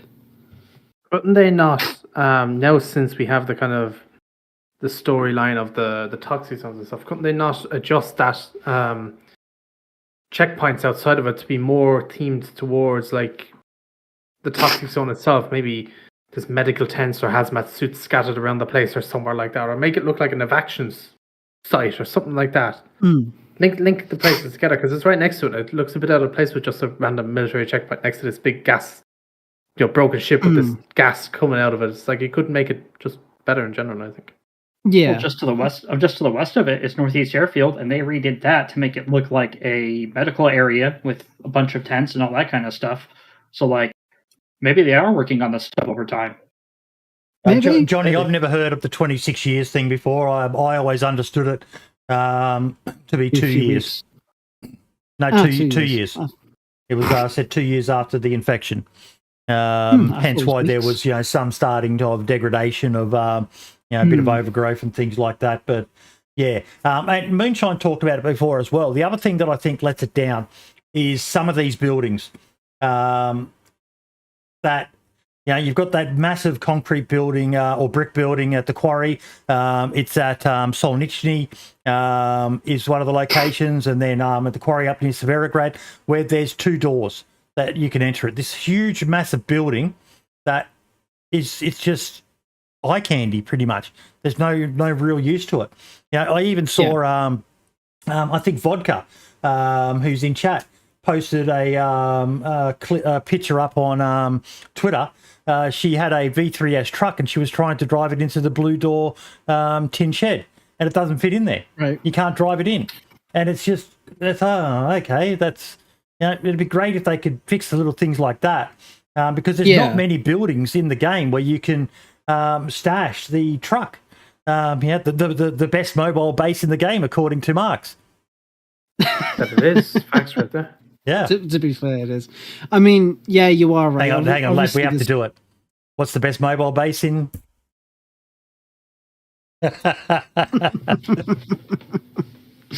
Oh, yeah.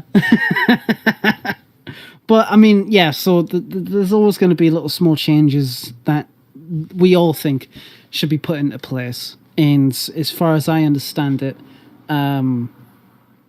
I don't know the creative level that DOJ has, unfortunately, but I really do hope that it is quite a bit. That, maybe it's like a rough guide. It's like, right, we want to revitalize this area. Does anybody have any ideas on how this could work? Go for it. Have fun. Okay, just quickly before you go on, Roth, you can enter 62 more times. Project Lemons, you can enter 99 more times. Wellerton, you can enter 83 more times. Vodka, you can enter 70 more times. Marks, you can enter 31 more times. DOJ, you can enter 99 more times. DC, you can enter 93 more times. Darkwing, well, you only like to do the 1 ticket. But yeah, there's more tickets available, folks. Get your entries in. I'd just like to say about this whole conversation, I would love BI to finish their house overhaul that they were working on. They did that beautiful update, lad. You remember when they changed a lot of the textures on the inside and outside of houses, and it really gave it that weathered, kind of like aging look to it. But there's a lot of houses that still don't have that love, and I would love to see that happen. Because honestly, it would really get more of the feel. Yes, I mean, that's the thing. So it's like, So for people who are unaware, obviously DayZ's been in development for a very long time, which we all fucking know, but unfortunately there's still some more legacy textures, low resolution, 512 or even lower, like 256 by 256.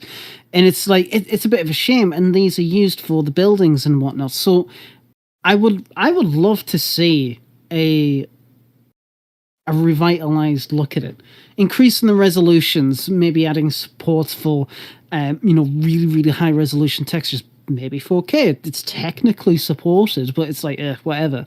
But it's like, I would like to see more of that because of that addition with that patch, there was more differentiation between the houses and it made things feel more lively, I guess you could say. It was a really, really nice, really, really nice touch. And I would like to see further additions for the industrial buildings. You know what you were saying about the big red building. It is essentially eye candy. There's only 2 rooms you can enter, and they're just very small rooms. And it's like, what's the fucking point in this? It's just literally somewhere where you could just log off or something like that, or just surprise new guys like the Bambis and that. I would love to see more of a visit to that. Definitely. I'd say they probably will at some stage. It's more than likely on their list. Yeah, if they've done it already. They won't tell us if they're doing it. Val, No. I think you were on the episode as well when I went off at Adam at Sumrack because I remember when I interviewed him and I asked about the fire station in particular. How the fire station, you never used to be able to enter the office area. Yes, I remember. And I was like, it's such a waste of thinking. He goes, we've got no plans to do anything with it. And then they fucking go and do it. And they open up all the office. And I'm like, you bastard. You didn't lie to me. You kind of did, but who knows what they're doing in the background. But I would love to see so much more of these. It always bugs me, the houses that have got barred off doors and things like that. And yeah. I like that they don't tell us that they're doing stuff. I like just being surprised by these things. It's the best way to do it. I kind of like it to be a surprise. Don't get the reference. No one will get that reference. That's a great Aussie movie, Hercules Returns. Never heard of it. Oh my dear Lord. It is one of the funniest movies you will ever watch. Hercules Returns. I'm going to find the link for it. It is Aussie comedy gold. Getting off track here. 1993. When Brad quits his job at a large cinema chain to open his own picture theatre, his Xbox sabotages the opening night by switching the Italian film with an Italian dubbed version of Hercules Returns. So they have to do the voiceover of the characters, and it is absolutely hilarious. Oh my dear Lord. Hang on, 2 seconds. 2 seconds. 2 fucking seconds. What's it called? Hercules Returns. Hercules Returns. Why the hell... Is this what I think it is? Couldn't be. So the movie that made you the man you are today. I use so many lines from it.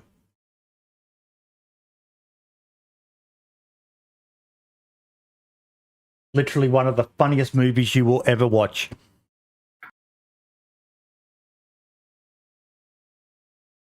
Did they do multiple films like this? Apparently they have done other ones, but that's the only one I've ever seen. Me and my mate Ralphie, God rest in peace, most nights before we went on the piss, we used to go and grab a bottle of Goon, which is just cheap, nasty cask wine, and drink it and watch Hercules Returns before we went out in the town. But yeah, we're digressing here. Great movie. Definitely go check it out. Links in the chat. But yeah, so I'd actually like to see more infected types too, but stuff that makes sense. SWAT sets with armor outside police stations that have more hit points, deal more damage, but maybe have better loot on them. A pistol on a holster if you're lucky, stuff like that. Yeah, definitely. The one thing they really desperately need to do, you know, when they added in the new zombies and they added in that sergeant zombie at the military compounds. Yeah. Got that hat on, and when he screams, every zombie in that location bolts towards him. They need to change the tone of his scream so you know when he screams. Because sometimes you'll be in a military base and he'll scream and you'll just think it's another zombie, and then you turn around and half the place is after you. They need to change the tone of his scream to something either louder or deeper scream or something, but they need to change that. They really It do needs to be. It needs to be more visceral. It's like, you're a sergeant. You're gonna be screaming and shouting all day. I can only imagine what that fucking does to your vocal cords. So it's like, it needs to be much more deep. It needs to be much more rougher, like I said, visceral. Something that is truly unique and you can easily tell. I fully agree with you there. Honestly, they could probably be easily done with a mod, but it should be vanilla. It should be vanilla because there's a really good. Did you fucking force? Can I just say as well, Marks? It's good to have you back doing a webcam, mate.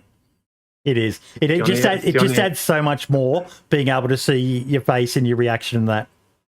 It's the only episode you're getting. It's gorgeous. Take it in when you can.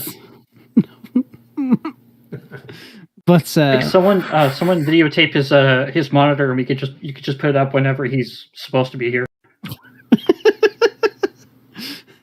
Yeah, print a picture. Me and my friend Marks. But yeah, so they no, go for it. I was gonna say this. I think this comes back down to the voice thing, the houses being finished, the hair clipping thing. I think this all comes down to some of the littlest details make the biggest differences in not only our immersion but also our gameplay with DayZ. Yep. And some of these things would be really cool to see them put a little bit more effort towards. Like even there's a skeleton item in the game, but you don't really see skeletons much throughout DayZ. Well, the skeletons are pretty much an Easter egg at this point. Yeah, they're just Easter eggs. Yeah, that's all they are. DOJ, add more skeletons, please. Thanks. Now, fucking... Add all the skeletons. Rag Tyson says, let's use... Sorry? I was going to say, Rag Tyson says, when we're talking about the sergeant infected, let's use lad's voice. Oh god, that'd be hilarious.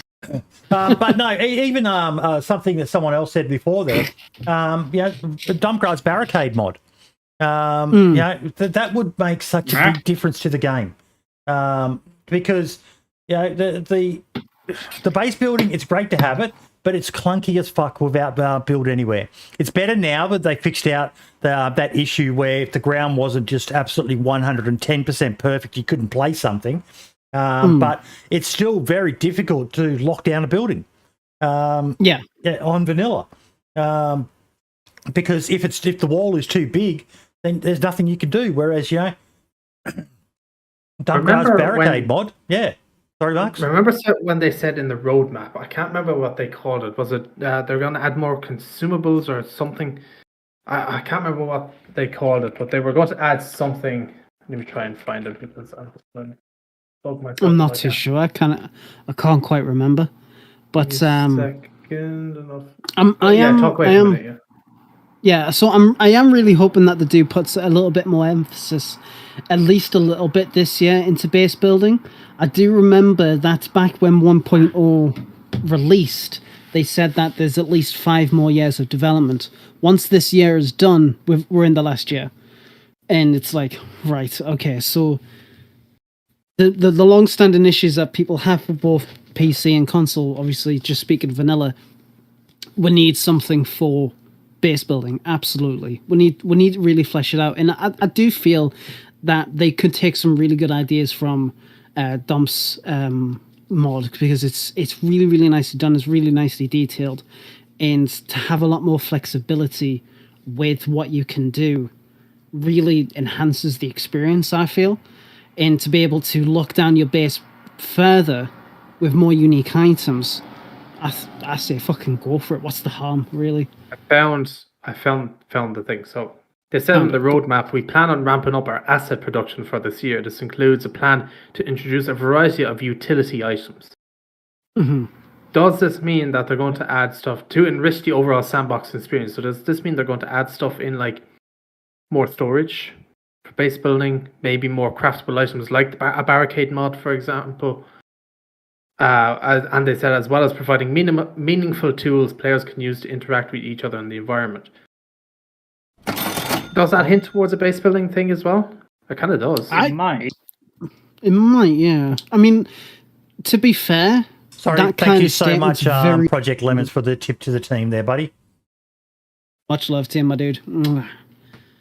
But it's yeah, I mean, it's a very open-ended kind of response, Vague. and it is it's very it is vague, and we can take it in many different ways, and it's like, well, let's look at the past two updates, the upcoming update and the past update. Alarm clocks, that is a utility item that can be used in the world to do different things. yeah. And then this next update, craftable rags, bone knives, a couple of other like quality of life things, like being able to The new scroll wheel timer. to the new timer, that kind of stuff. All of those, I think, would be considered utility items. hmm And Red But Falcon, they have thank no- you for the tip. Very generous as well, buddy. Much love to Thank him, you, my Red. dude. And it's But like, go on. the kitchen timer doesn't necessarily have any use at the moment. Like with the clock, okay, you could tell the server time. But what does a Yeah. kitchen timer do? And now me and Archie were talking about this, and we were like, has to have something to do with an improvised explosive of some sort. It has to, because are they going to add ovens next? We'll be able to bake a cake. Mate, I'm fucking baking Don't tempt cakes him. all day long. I mean, you know, they have to be something planned for them. It's a really interesting thing, because the alarm clocks, as you're saying, the tell the server time, it's really cool, interesting. The car, the time in the cars, they do the same thing, brilliant. But apart from scaring the shit out of you because you've accidentally left it in your inventory and alerting infected, there's not much use for them. I can only imagine, since considering the alarm clock was added in a stability update, which sets up, and this is what Scotty has said, the stability update sets up the precedence for future updates. The alarm clock and the timer, I can only assume it's got to do something with base building or raiding, or just something. It has to. Because apart from that, like, if it doesn't do that, then what the fuck are they thinking? Like, is it going to be the case where it's like, if it turns out that it doesn't add anything, then is it just a new asset, something for us to play with? Okay, you two who are modders, is what Daily just said in chat, is that possible? Oh, easily. Yeah, I mean, technically, it's already in. Like, people already do it with times C4. I've heard that's Yeah. that you can turn the timers into a time bomb to raid. Oh, that would definitely be something I think vanilla would eventually add. Maybe have it attached to grenades, and when it goes off, it pulls the pin too. I mean, who knows? So many different things you can do with it. So, interestingly enough, Scale Speeder just said, is the kitchen timer a Vigor advert? And he linked the link to the anniversary week for Vigor, and the tomato timer the guy is holding is exactly the same as the one we've now got in DayZ. Check the YouTube link. Yeah. Wow. That's a very weird, like, why didn't they give us a Vigor gun instead? Like the PPSH. That's a cool anniversary gift. Give me a PPSH. Why don't they give us the Car 98? A kitchen timer. Yeah, 4 hours after they added a new sniper. Car 98 would be cool. I'm just making fun of you, Mark. You're all like, why didn't you give us a gun? See, the thing is, though, is that, Bohemia Games, they do obviously use assets from multiple games and transfer into the rest. Like, DayZ itself even uses assets from Armor 1. Obviously, Armor 2, because that's where a majority of it is. And, and now it's looking like they're using assets from Vigor, which is, it is. I think that's smart. I think, it is smart. Cross what's the word? But basically cross game references within your stable of products is smart. It's smart business. I don't know why they don't have an ad for mini DayZ pop up on the loading screen or something like that on official servers and stuff like that. It always surprises me, and vice versa. You play mini DayZ and there's no ads for DayZ on PC or console popping up. Yeah, because that's weird. Because mobile gamers suck. Wow, they're getting better. They're getting better. All right. It's Sarge just said the DayZ water pump is 16 years old. Yeah, I believe it. Let's put that into awesome. fucking perspective. Like, I am 9 years older than that water pump. That's fucked. But it's so it using or reusing assets is obviously something that's not new in the video game industry. It really isn't. So I'm kind of not surprised that they've done it. Maybe is it a nod to Vigor? Maybe. Maybe it sets up something that's coming up in the future. No idea. Either way, it's exciting to see. What are those? In a way. What is that kitchen timer used for in Vigor? I don't play it. So anyone know? Scale, do you know? Like, is it used for a raiding device in Vigor? Because imagine that you link them up and boom, we just broke the code. I don't think there's anything to raid in Vigor. I don't think. I've only played it a bit. I've never even watched it, so I don't know. That's what I'm kind of wondering. Like, I think I downloaded Vigor once, and I'm all like, "Wait, I don't need another DayZ." It's DayZ. I can't get that page to load for some reason, Scale Speeder, but yeah. What is Vigor like anyway? I don't know. It's basically like a very stripped down Tarkov. So you go into raids and Just loot getting and another leave. copper. Yeah, and then come back and upgrade your kind of house. It's very much like a very, very basic version of third-person version of Tarkov.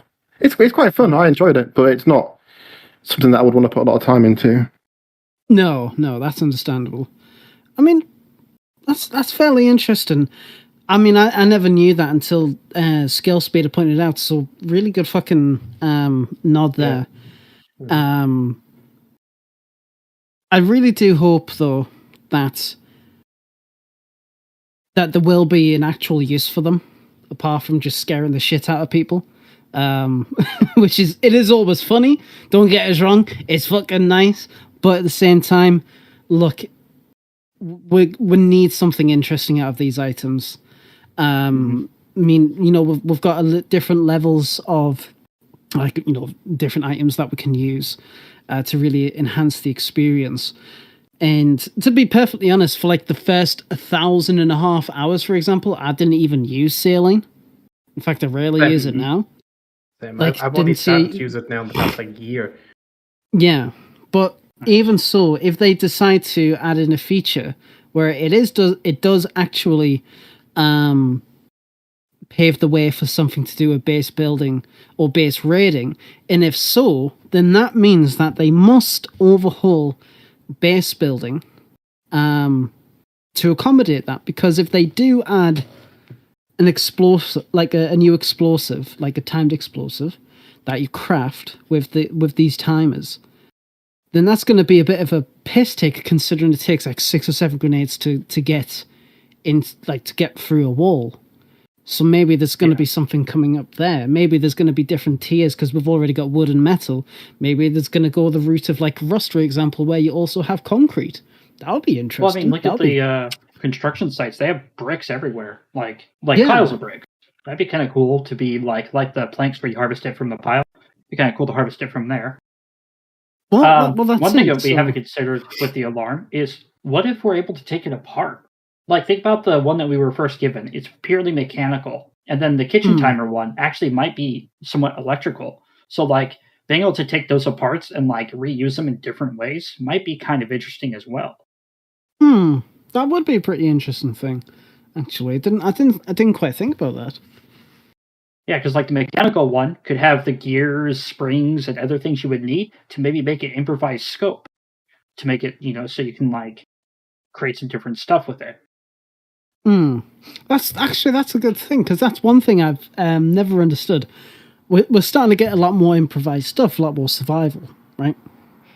Why the fuck can't I craft an improvised scope? Like, well, just like the reason why you don't keep your soda can once you're done drinking with it.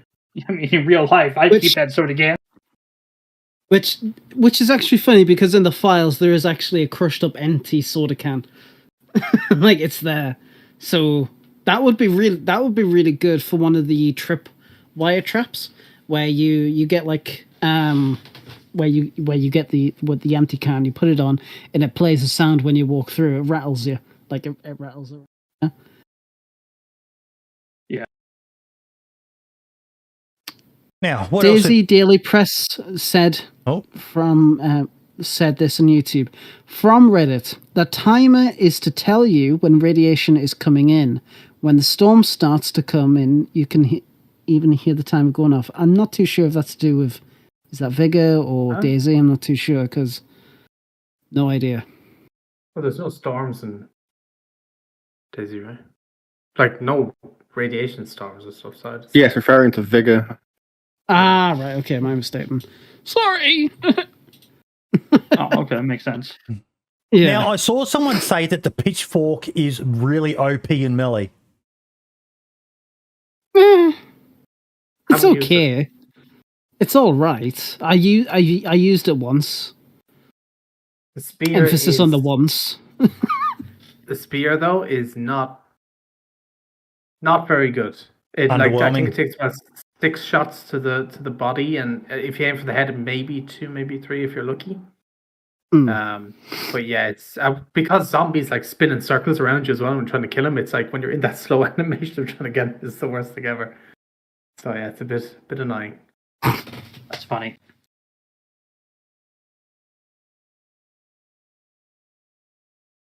Right. Oh, sorry. Yes, you're fine, mate. But Okay. See, I used the pitchfork and I went against a couple of infected. I managed to kill one with like 2 or 3 hits. Takes too long to use, so look, there's me. Look at that sexy boy. There he is. There he is. Look at him. Oh, mate, I would totally run away from that guy. Holy shit. Is that grey hairs coming through on the side there, buddy? Shut the fuck up. Boy. Shut up. Barely 25 and have gray hairs. Yeah, shut the fuck up. You've had a hard life, mate. You've had a hard life. I tell you what, boys. But what was I saying? Something about hard life. Before that, but I've legit completely lost track of what the fuck I was saying. I think it was pitchfork or whatever. But pitchfork, yes, but so it's a bit slow to use, and the heavy attack is really really nice. I tried the spears, and it's a bit of a weird thing because where you aim is where you obviously expect the spear to go towards, but it kind of doesn't. So obviously experimental. I can only assume that they're going to fine tune that a little bit more. But it's a bit like, it was a bit weird to use. Maybe get some time to. There's also a massive bug with melee in the game at the moment. I don't know if anybody else has noticed it, but I've only noticed it now when using a knife. And the meat cleaver as well, I've noticed it with as well. So when you go kill a zombie, usually before this update, you're able to swing the knife as fast as you could pretty much click. You could swing. But in this update, it swings, then you stop, and then you have to swing, stop. And what I've noticed is when you swing on a zombie, it tries to play the stealth animation. And then it realizes, so it tries to play stealth, it stops, and then tries to do it again, and it's interfering with your melee attack. Even though the zombie is aggroed on you, it's still trying to play the stealth animation. And so you can see a condition for it. You can see that they're doing that, and it feels like you're aiming slow, but then when you actually close look at it, the stealth animation is kicking in, but then it's instantly being like, nope, that's not meant to happen there, and then it's stopping. It's really weird. I've noticed that a couple of times, even with 116, where I've sneaked up on infected, and it plays the animation, but it doesn't actually do the stealth kill. It just doesn't look a normal attack.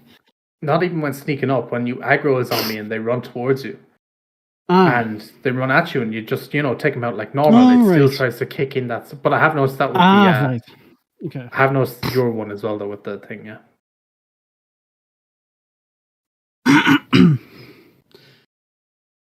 Yeah, Mike, you are crazy.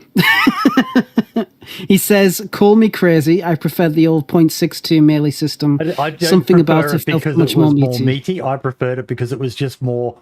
Yeah, I think Val, back in the day, we had that clip of two people running in a circle around each other. I think my mate Booney had it on Twitter, and there was a certain something, or as DOJ would say, and he's going to hate hearing me say this, a certain je ne sais quoi to running around in that circle around each other, just dunk, dunk, trying to hit each other, and it was so buggy. But there was, it was hilarious. There, folks, we got Stockholm Syndrome here. We love the bugs so much, we want them back. Yeah. Please. Did I say it right, DOJ? .62 is dead for a reason. Stick to English, please, Boydie. I think you got your answer there. We baguette. I mean, you're playing. I think, Mike, it has something to do with the sound effects. That's obviously one thing with like game design, is that the feedback you get, which is obviously one of the reasons why a lot of people think the Longhorn is a disappointment, is because the feedback you get isn't sufficient enough to the action that you're putting in. So back then in the alpha 0.62, when you're punching, it felt fucking rough and meaty because it was the sound and the feedback that you were getting. And the same with the Longhorn, when you shot it, it felt like, "Wow, this gun's fucking nice, mate." But now it's like when you get into a melee fight, it's still satisfying when you get the kill, but it's missing that meatiness because of the feedback that you're getting. Same with the Longhorn right now, is that whereas the gun itself is a bit, it's a lackluster compared to the alpha, but even more so the sounds emphasize that feeling. I feel, at least. I could be talking utter shit. Yeah. I usually do. I don't think you're going to get... I don't think the Longhorn is going to be any more powerful. I think it's a balancing issue. It's very common. If you go into pretty much any hunting cabins, you will find the Longhorn yes, you instantly. Will. They spawn a ton. So could you imagine having this powerful 308 pistol that spawns, all over the place? It'd be just one tap central. It would be... I think it would especially be the pistol scope. Yeah, it'd be broken. So I think it's a balance. Looks at the BK-18. BK-18 is terrible. It's not. Yeah, but it does do just as much damage as SKS with that one shot. So that's something to consider. You've also got to take in consideration the init speed multipliers for guns as well. It's like, for example, the barrel is longer and that kind of stuff. So yeah. It's like, for example, the Scout, even though it shoots the same cartridge as the M4, is actually stronger, I think, at least when I last checked. 110 damage per shot, I think. Because of the init speed multiplier. So, DanceofJesus, I'm going to place trees all over the roads if you keep asking me this. Well, we do want a more apocalyptic feel, so... I mean, if we place trees on the roads, we can't drive the cars then, so, I mean, it's a win-win situation. And then people can stop fucking complaining about the cars. I love it. Sarge, fuck you. BK-18 is great. Just get good, lad. 12 minutes left in the giveaway, folks, for the DayZ Podcast bomber jacket. Get your votes in, boys and girls. Get your votes in. But I mean, I have an idea how to fix the Longhorn. What? Hey lad, why don't we mod it together? We'll make like a full range sniper kit that you can put onto the Longhorn, turn it into a long range sniper. Like a briefcase, pull out the big barrel, screw it on. So Mike he's just gonna make a dismantled Winchester. 200 IQ idea. Fucking.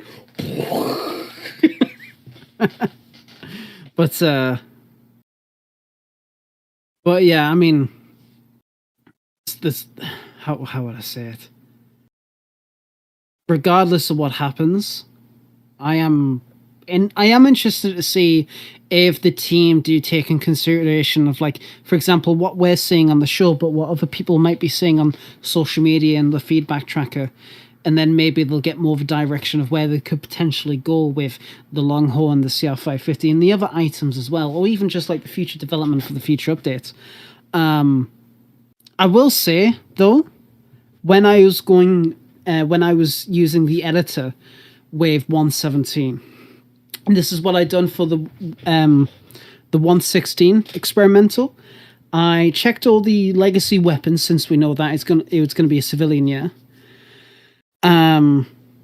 Check the animations for the weapons, like trying to shoot them, reloading. The P1 pistol was one of the weapons that was working semi-okay. This time, the Derringer, it's got a bit of a interesting reload animation. The gun itself doesn't move. Obviously it won't. But the animation itself, with all the hand gestures and shit like that, functions. So I'm going to be really... It's going to be interesting to see Derringer. The Derringer shoots 45 ACP. 45, right? Okay. I think? Yeah. Wasn't it, Brody? 45 ACP. But he's currently in a world of his own. Sorry, no, I was just adding points to people to make sure everyone can enter 100 tickets. So sorry. I'm still verifying that, Mike, but I just wanted to quickly note it just in case. Because it kind of. Sorry, go ahead. No, let's go. Why did I think the Derringer was always chambered in 380 ACP? Was it always 45? Yeah, it was always 45, I think. Was it? Yeah. Yeah, probably because of the size. I'm like, a small gun, small bullet. Yeah, it makes sense, to be fair. But, definitely. Yeah, so... Oh, yeah. I think they should chamber the Derringer in 7.62 by 54, just to fuck with people. Just fucking ram it right in there, fucking get in there, son. Shoot it, blow your hand up. Fucking why not, eh? Why not, right? Now I know that they nerfed the Longhorn, but we have another single shot weapon. Takes 7.62 by 54. Mate, fucking right. Yeah, I know. Fuck. Can you imagine getting hit by those bullets from such a small gun? Oh god, Hey, dude, Thor. G'day, guys. Hey, buddy! Congratulations on becoming a dad, mate. Much love, mate, and congratulations on the 100th episode, boys. Thank well you done. so much, mate. Thank you so there much. There we go. There he is. Hey, look at that. How we going? I love that photo of you the other day you had on Twitter, mate, when you were in the hair salon. And just how long your hair was.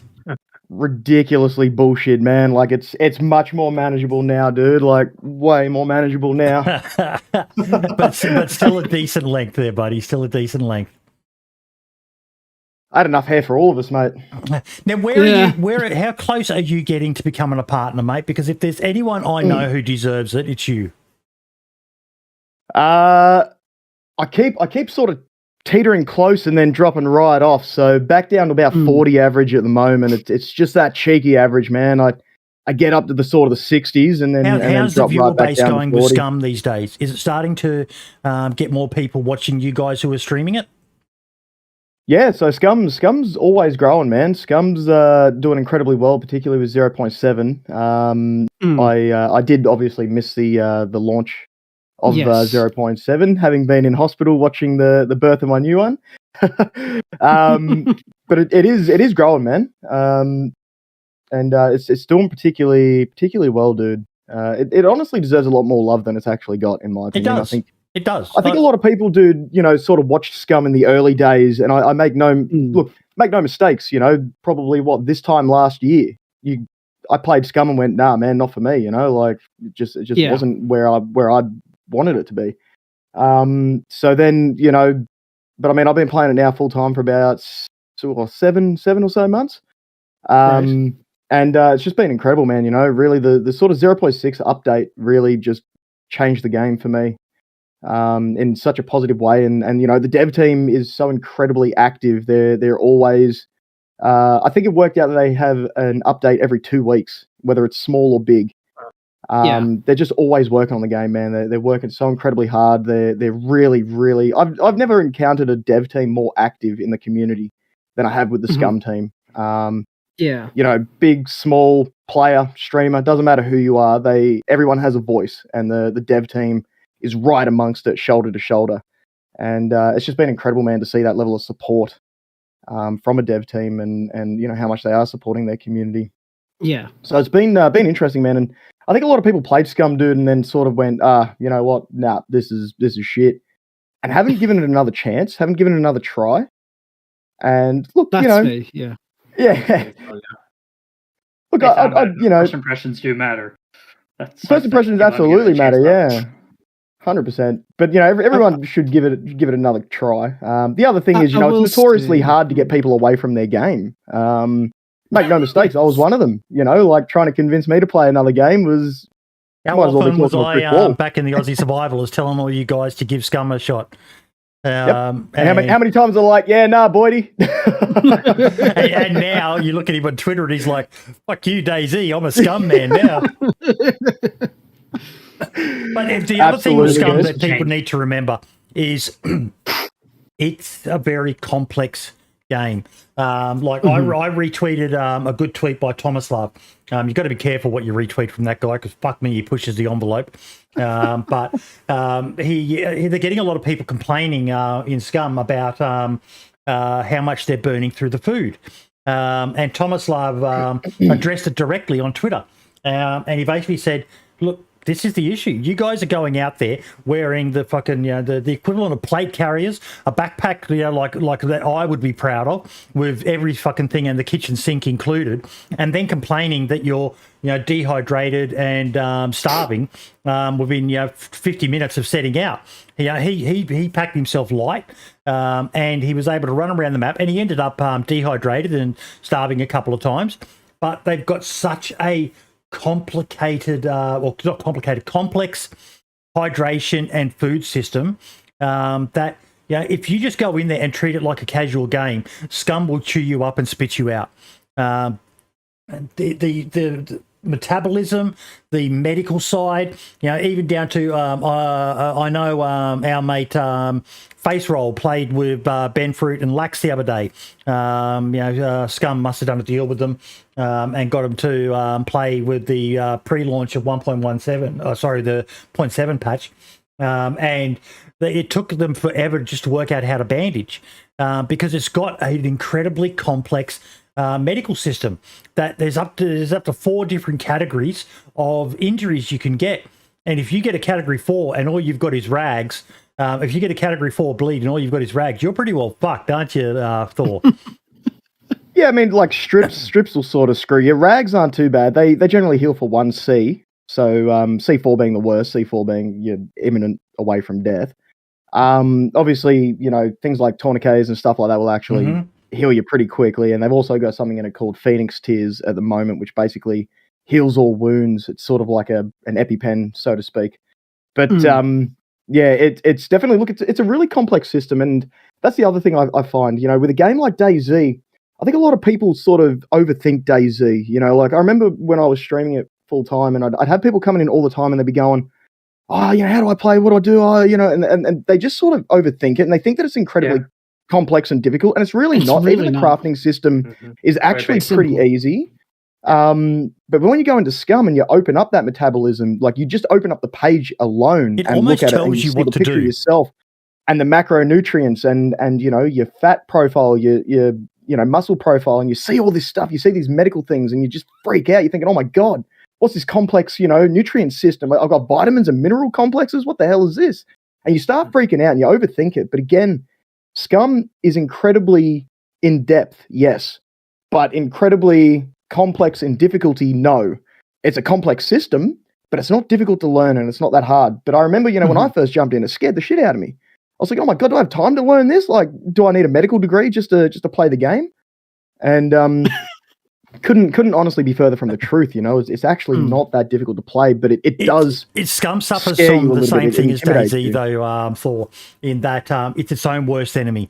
It's a scary game for people who are used to playing games where you know you get shot by someone, you just medpack or you stim and you heal. It's simple. You know, whereas DayZ, you've got wound infections and things like that. That just, yeah, I got a wound infection on experimental the other day. I went through 7 antibiotics and it didn't heal it. So, that's a frustrating mechanic. That's going to turn people off and lead them to, we were looking at the reviews of DayZ earlier. Thor, I don't know whether you were here for it, but it's got some terrible fucking reviews, especially on console, on Xbox, because people just don't understand it. If you are prepared to invest the time, Scum is like DayZ. It's a game where you've got to invest the time into it to learn the mechanics. But a lot of people, they get off-put by it. Look at how annoying it is when you go from playing COD to playing Battlefield. The controls, they're similar, but there's differences. There's little nuances. And some people, fuck this. Why can't they just make them all the same? When you add in a game with the complexity of DayZ or Scum, like Spud said in chat there, you've just been talking about the mechanics that turn people off DayZ and getting a foothold. Scum has times those issues by 10, which is why I believe it will struggle to achieve as much as it could. It scares people off. It looks worse than it is. Having been a Scum player, Dump Grey, you play Scum as well. It looks worse than it is, doesn't it? But once you learn the metas, it's an amazingly rewarding game to play as a survivalist. It's single-handedly the greatest survival game available right now. You will not get a better survival game, a better open world survival game. You will not find a better one than Scum. People who are gaming the system, once you learn the mechanics of it and how to assign your attribute points, you can go lower in certain areas, but there's limits to how low you should go, and then just in game start building your strength up. Through doing stuff with your character, increasing your constitution, increasing your dexterity. Can you increase your intelligence yet? Currently, I'm not too exactly sure what came out with 0.7 in regards to that, but the long and the short of that one is no. Mark's trolling in chat. I think you can. I had to do it, sorry. I will come back and play Scum again when they fix cooking. And they are. They've actually, if you actually jump onto Tommy Slav, the crackhead, if you actually jump onto his Twitter, he's actually leaked quite a fair bit of like new cooking animations and things like that. So yep, Scum will be coming out with some really decent cooking animations, and new ways to cook. Very soon. I love the cooking. They've got recipes and things like that, and I can't wait to just sit back in my base and cook apple pies and chili con carnes and spaghetti bolognese and all these other recipes that are in the game. And that's one of the things. What I really like about Scum is that they're doing things that these other games either can't do or are unwilling to do. Look, I think DayZ could do so much more with vehicles, whether it's push bikes or cars or anything like that. I agree. And Scum's got all of that, and then you got things like Tarkov, where Tarkov is visually spectacular, but have proven that they still struggle to make a truly open world environment. Yes. Whereas Scum's doing that as well. What the Scum guys are doing with 1/10 of the resources and 1/10 of the time that these other companies have, is truly remarkable. And that's where I think, again, Scum's not given the credit it's due. They're bridging the worlds and they're forging their own path, but they're taking sort of the best of what everyone is doing and making it their own. And I think that's really, really quite incredible. Mm-hmm. I will say, as somebody who's the first and only time I played Scum, which I said before, was when it first launched, and that was before I got this PC. And it was an AMD FX 6300, a GTX 1050 Ti. It ran like shit, like absolutely terrible. And I couldn't get into the game. To me, everything was a bit too complex. I didn't understand it. It's partly why I'm not playing at the moment as well. It's still in development. And I don't want to be frustrated because there are people who complain about the frame rate, particularly in the big city, lad. Yeah, but obviously, I've been seeing, a lot more stuff come about Scum. I see yourself, dude. Thor, you talk about it, and I see the devs for the game, the rib on DayZ and shit like that openly, which is both I wouldn't say it's infuriating. It's comical, but it's really nice to see at the same time. And I always, hear different perspectives, like DayZ versus Scum versus Tarkov, and all that kind of stuff. And I do want to give it a go, but I don't have the storage capacity for my SSDs because one of them's dedicated for DayZ and modding, and the other one's like my C drive. I don't fucking install anything on that. That doesn't need to be. just in case. But I do want to get back into Scum because it is looking like a game that's becoming a lot more polished, and there's a lot more features which I wish there were in DayZ, especially with the vehicle aspect. And it's awesome to see that a game like Scum has gotten to that point where it can introduce these features, and it is improving on ones that's already in. And I'm excited to see where it goes, even as just purely an outsider. Also, by the way, hello there, Red Falcon. How you doing, buddy? Hello. I Hello, saw boys. Red sort of slip on in. Yep. Like, How are you, Have mate? you have you seen Red Falcon's heli mod to Thor? No, I haven't seen the heli mod. Mate, he has gone full retard with how complex it is, and it's fucking awesome. It is not helicopters now with his mod are not something in the vanilla version of it that people can just jump into and fly, which they shouldn't be. They should be something you have to learn, something you have to earn the right to be able to fly one. And he's getting a lot of feedback at the moment. You know, they're too hard to fly. I keep it crashing. And it's like, well, dudes, I've got a test server. Get on the fucking test server and learn how to fly. Practice with them. It is absolutely next level. He's actually created it so that if you back in the day when you used to run with the Karma Crew boys and all the rest of it, and you saw a heli fly over the top, fuck yeah, you guys would be shooting at it. Now picture this, Thor. You shoot it, it crashes, you go over, and it's turned into a crash event. All of the loot that was inside the chopper is now strewn around the area around that helicopter. And varying degrees of damage done to the loot that was inside the chopper. What a fucking next level idea. To, you know, just instead of it just crashing and destroying, and by the time you get there it's despawned, it's turned into an event, and the explosion has attracted some infected. So you've got infected now all around this. Just, that is amazing. Absolutely amazing. And the best part about it, it's free. It's free. You Yes. don't have to fucking pay a dime. Yes. Finally, That's the other thing, man. That that I feel is always overlooked. And I know Boydie's a big supporter, and you guys in the channel are a big supporter of it. Yeah. Is the modding community, man? You know, it still amazes me that the modding community is so overlooked in DayZ. Yes. You know, some of the arguments that other games have is, you know, and we talk about it on my channel regularly, is a game truly good if it requires all these mods and all this community support to actually make the game good. And, you know, we could deep dive that, sure. But, you know, one of the things I think is often overlooked regularly is how much the modding community and the DayZ community has kept the game propped up and kept the game alive. If you look at a lot of streamers and you look at a lot of people coming in and go, oh, man, I really want to give DayZ a try. What they're not saying is, yeah, this is DayZ, but it's not. I'm on a different, you know, I'm on a community server. We're running these mods and this mod and that mod. They don't say that. They're just like, yeah, man, buy DayZ, best game ever. I was guilty of it, you know, myself. And you know, it wasn't until someone would press me that I'd actually start to dive a bit deeper and be like, oh, all right, well, you know, what you actually need to do is you need to download DZSA launcher, and then you need to go to this community. Yeah. And, you know, and it's something that's overlooked, man, because at the end of the day, it is the mods that have truly pushed DayZ to great levels. And, you know, DayZ sort of chases those mods sometimes with their updates where they're like, oh, we're going to bring this gun in.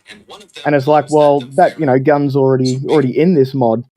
But again, you know, that also surprised me that the DayZ as a company or as a team, you know, didn't, when they were sort of looking for people to work for them, why they weren't taking advantage of all these incredibly talented and skilled people. Well, you know that remotely. they have just hired one of the modders. I did. I saw that, man. Yeah. Yep. 100%. He's Brilliant. in chat. Brilliant. Yep. 100% brilliant. So I think a bit of the issue before, though, was rightly or wrongly, I know this is a sticking point for a lot of people, but they wanted people to relocate to the Czech Republic. And not work remotely. So that did prevent people like I'm aware of Inclement Dab was in discussions with them. That's not anything secretive. That's quite public. But they do want people to relocate. So that was always a bit of a sticking point. And look, right, you know, yes, you can work remotely and all the rest of it, but I understand why it's always best to have someone working out of the office with people. So, you know, that's... So it's sad, you know. Would have been great to have seen, you know, some of the other more well-known people, but you know, look at who the lead dev is now. A modder. and DayZ's never been in its never been better than it is now with Adam at the. I know some people don't agree, but they're wrong. I'm sorry, but they're just wrong. It's in its best state, and Sumrak is just absolutely. Yeah, see, I'll disagree with that. I think DayZ's gone in a direction that I'm not personally happy with, and I've seen a bit too much, too many issues with it for me to continue to support it the way that I was. Yeah, I totally understand that. Totally understand. Yeah, you and I have discussed that. And hey, guess what, people? 100%. Thor and I disagree on something, yet we're still good mates. You can disagree with someone and not have to cancel them or hate them. And this is the thing about Twitter, man. And you know, because sometimes you sort of jump into a Twitter chat with someone and they'll DM you and they're like, hey, man, I'm not fighting you or anything. And it's like, dude, this isn't a fight, man. Like, what we need more of is, you know, like, the conversations, man, on Twitter, and it's because it's those conversations, it's people who open up those conversations and have a respectful, you know, conversation and debate. And at the end of the day, if the dev teams like Scum, which they are paying attention, and if the DayZ team is paying attention, they get to see what works well and what doesn't work well, what the community like, what they don't like. And if everyone's having these conversations, these companies could take that back to the drawing board and go, this is what we're seeing, this is what we're hearing. Like, are we wrong? Are they wrong? Where can we, you know, deep dive this and actually make it bigger, better? And at the end of the day, the true winners are us gamers. If we have these conversations, we have these debates, and we do it respectfully and intelligently, the end result is that we get a bigger, better game. And we don't just get a bigger, better game in DayZ that becomes this supreme grand champion, or Scum that becomes the master race of PC. We get these companies that then have to start battling each other because, you know, they're not sitting back with their hands behind their head and their feet up on the desk going, we're already the best, fuck it, we don't need to try too much harder. It keeps them on their toes and they're going, shit, this game's fucking starting to gain in popularity. What are they doing right? Hold that point. Need to quickly draw the bomber jacket. Not months, we're Zyson. talking weeks. Congratulations, mate. The message should pop up in chat. Click this link to receive your podcast bomber jacket. So all you got to do is fill everything out, mate, and it will get sent to you. So congratulations on that, buddy. I will say it's you fucking Norse lad. Well done. I will say that it's an interesting discussion because obviously, you know, like I said before, Scum and DayZ does get compared quite a lot. But I always see it's like it's a healthy competition. It's like perhaps because of these discussions that the community also have, but maybe the companies, they see what each other are doing. It's like they kind of want to one-up each other in a respectful manner, and they don't want to shit on the other. I mean, I can't say for certain about Scum because I know what they say, but at least they're open with it. At least they're having a bit of fun in chat. Yeah, you know, they're having a bit of fun with it. But that's the thing, man, you know, like, and that's where, like, games like Dead Side, Dead Matter, DayZ, Tarkov, Scum, you know, when people come in and go, oh, is this game like DayZ? You know, the first thing I like to say is, well, they share similarities, but no, it's like, don't come into this game thinking it's DayZ. You know, if you want to play DayZ, go play DayZ, or if you want to play Tarkov, go play Tarkov. You know, but the important thing is that these companies and these games, yes, they all share some level of similarities, but the best thing is that we can sort of, you know, push the envelope and discuss as a community what they do well. DayZ, I think you will be harder pressed to find a game that provides the same interactions as DayZ. I think that you're harder pressed to find a game that's probably more realistic than Tarkov. But then, you know, Scum comes in with, you know, things like their vehicles and their just overall survival mechanics. And again, you know, like all these companies do something incredibly well.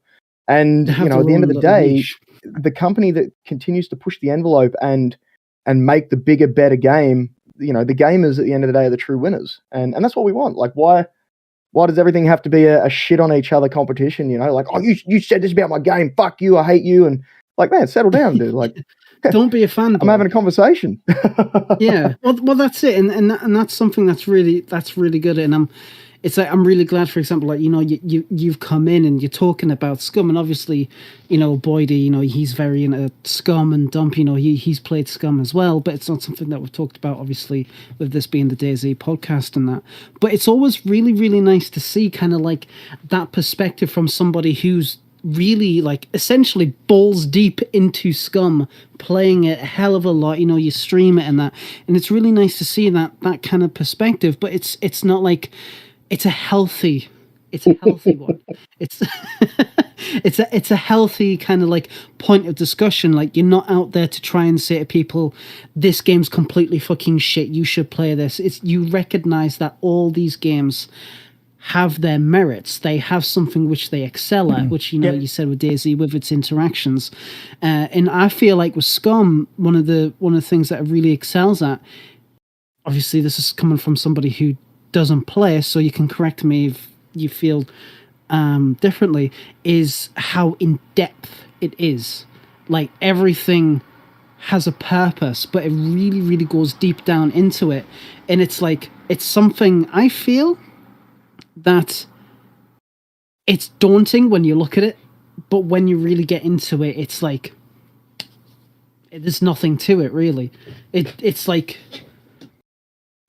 obviously it'll eventually come naturally, if you know what I mean. It does come naturally, and like I said, you know, it's one of those things where if you don't overanalyze it, like I said, you know, when I went from DayZ to Scum, I overanalyzed it. I opened up the metabolism and looked at it, and I freaked out. I thought, oh my god, what the hell is this? And it's actually not that difficult, and it's the same with DayZ, you know, like when people used to come into my chat and go, oh, how do I play, you know, and they'd just be freaking out, and I understand, because when I first started DayZ, I was the same. We all are, I think, you know, like you think that something's incredibly in-depth, or overcomplicated, but then when you actually start playing, you're like, oh shit, this actually makes sense. I take the knife to the can of peaches, and oh wow, I'm opening it. Cool, you know, like it's not actually that difficult, but you overthink things like that. You sort of, and like I said, it's particularly easy to do with Scum because you open up this health and nutrition system, and it is incredibly in depth, but it's not incredibly complex. It's not difficult.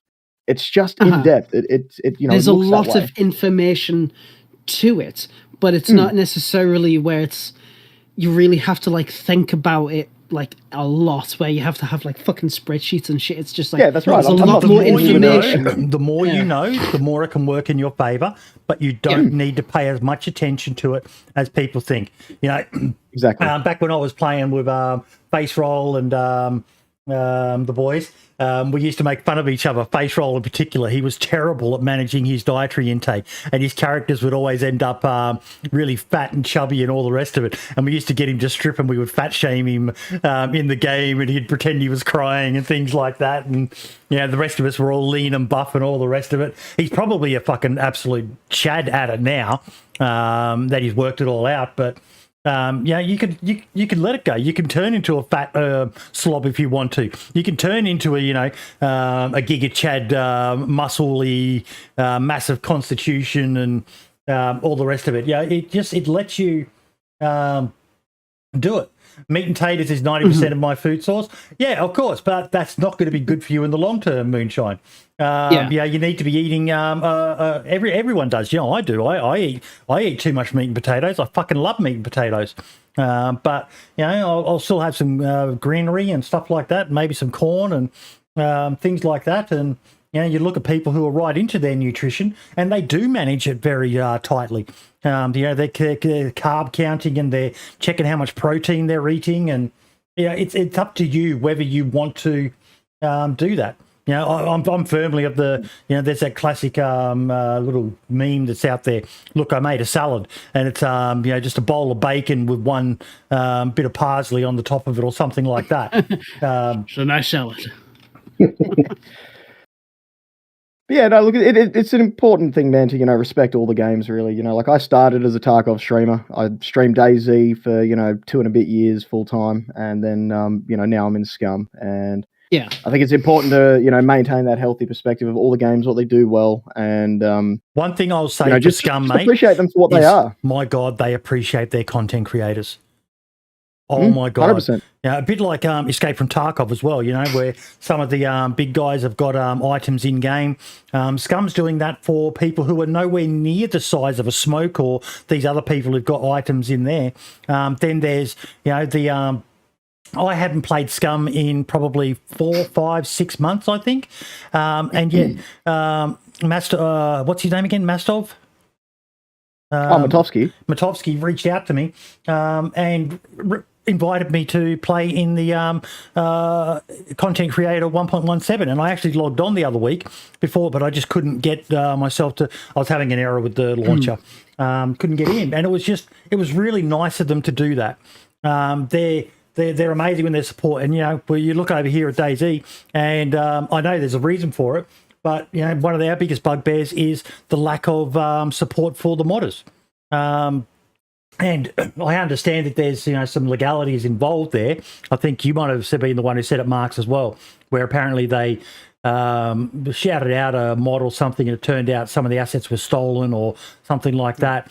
So it's kind of made them a bit scared of it. But my comeback to that was they can't be held responsible for that. And it's a case of, it's not like they're, endorsing someone to get financial gain or something. Just be a bit more, picky about it. There's plenty of people who we know are good eggs in the modding community. I would love to see more attention and more love given by the dev team to the modders, and not just the PC side of it, but the likes of Scale Speed and Don Sibley, who are shouting out the work that all these amazing people are doing over on console to reinvent stuff. Look at what Project Lemons is doing. Our guests last week are doing with maps and all the rest of it. Just more support for everyone, man. I don't think DayZ does that incredibly well. I don't think that they spend enough time in their community. I think that they need to, if they could sharpen that up, that would be quite lovely for everyone. I think, not really focusing on one or two people, but sort of opening it up to the broader community. Like I said, that's what Scum does incredibly well. They're shoulder to shoulder, not just in the game, but in the community.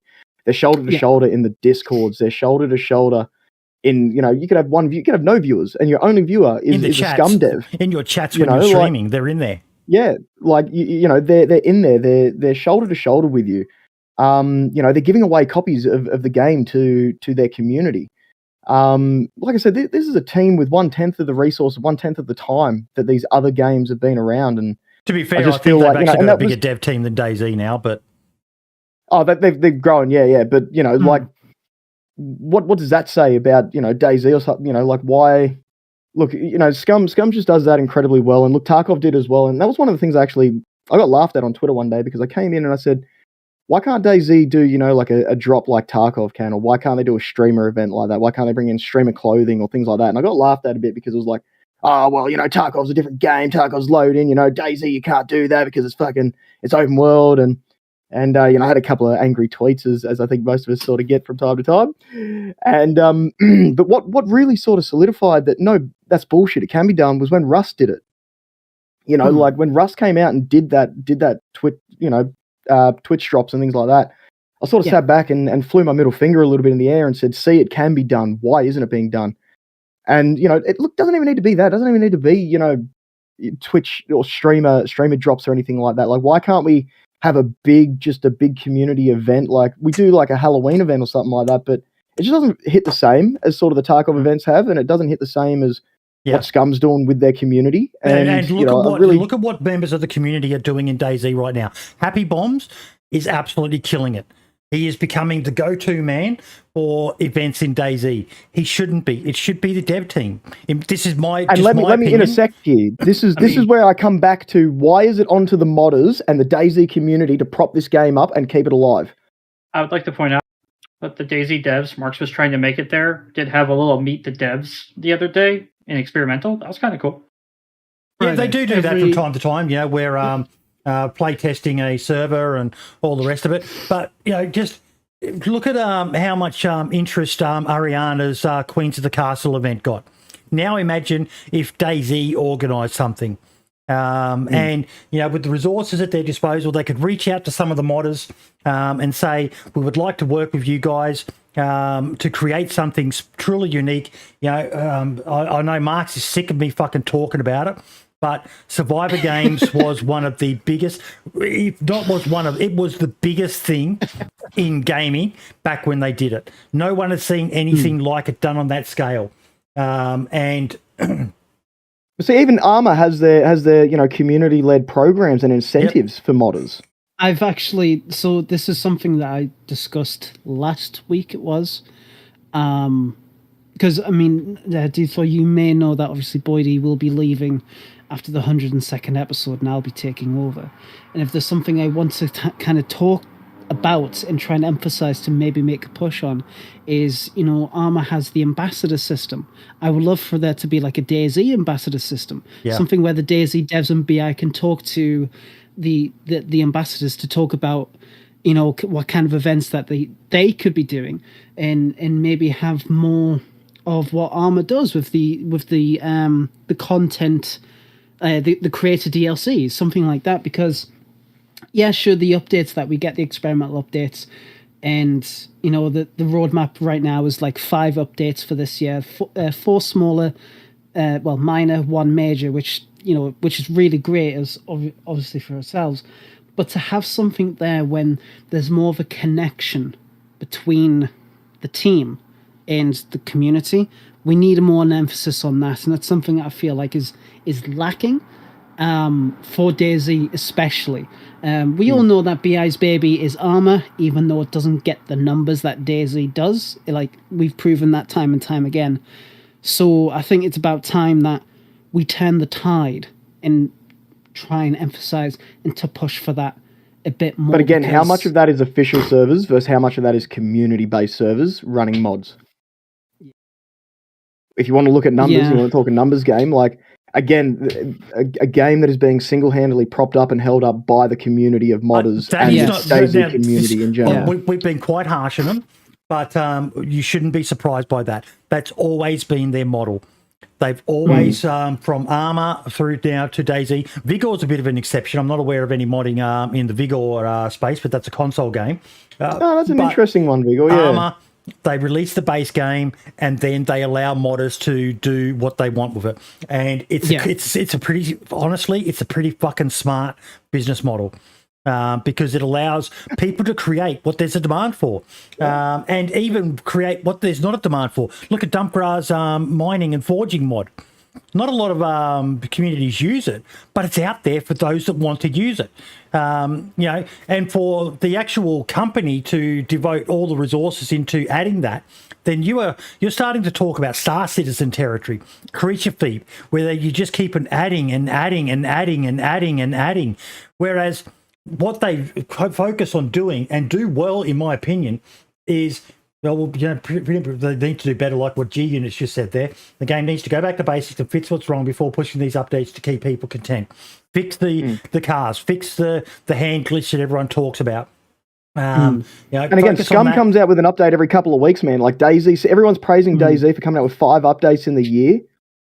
Scum comes out with a fucking update every 2 weeks. Now, you can argue and turn around and be like, oh, that's because the game needs more fixing. Ha, ha, ha.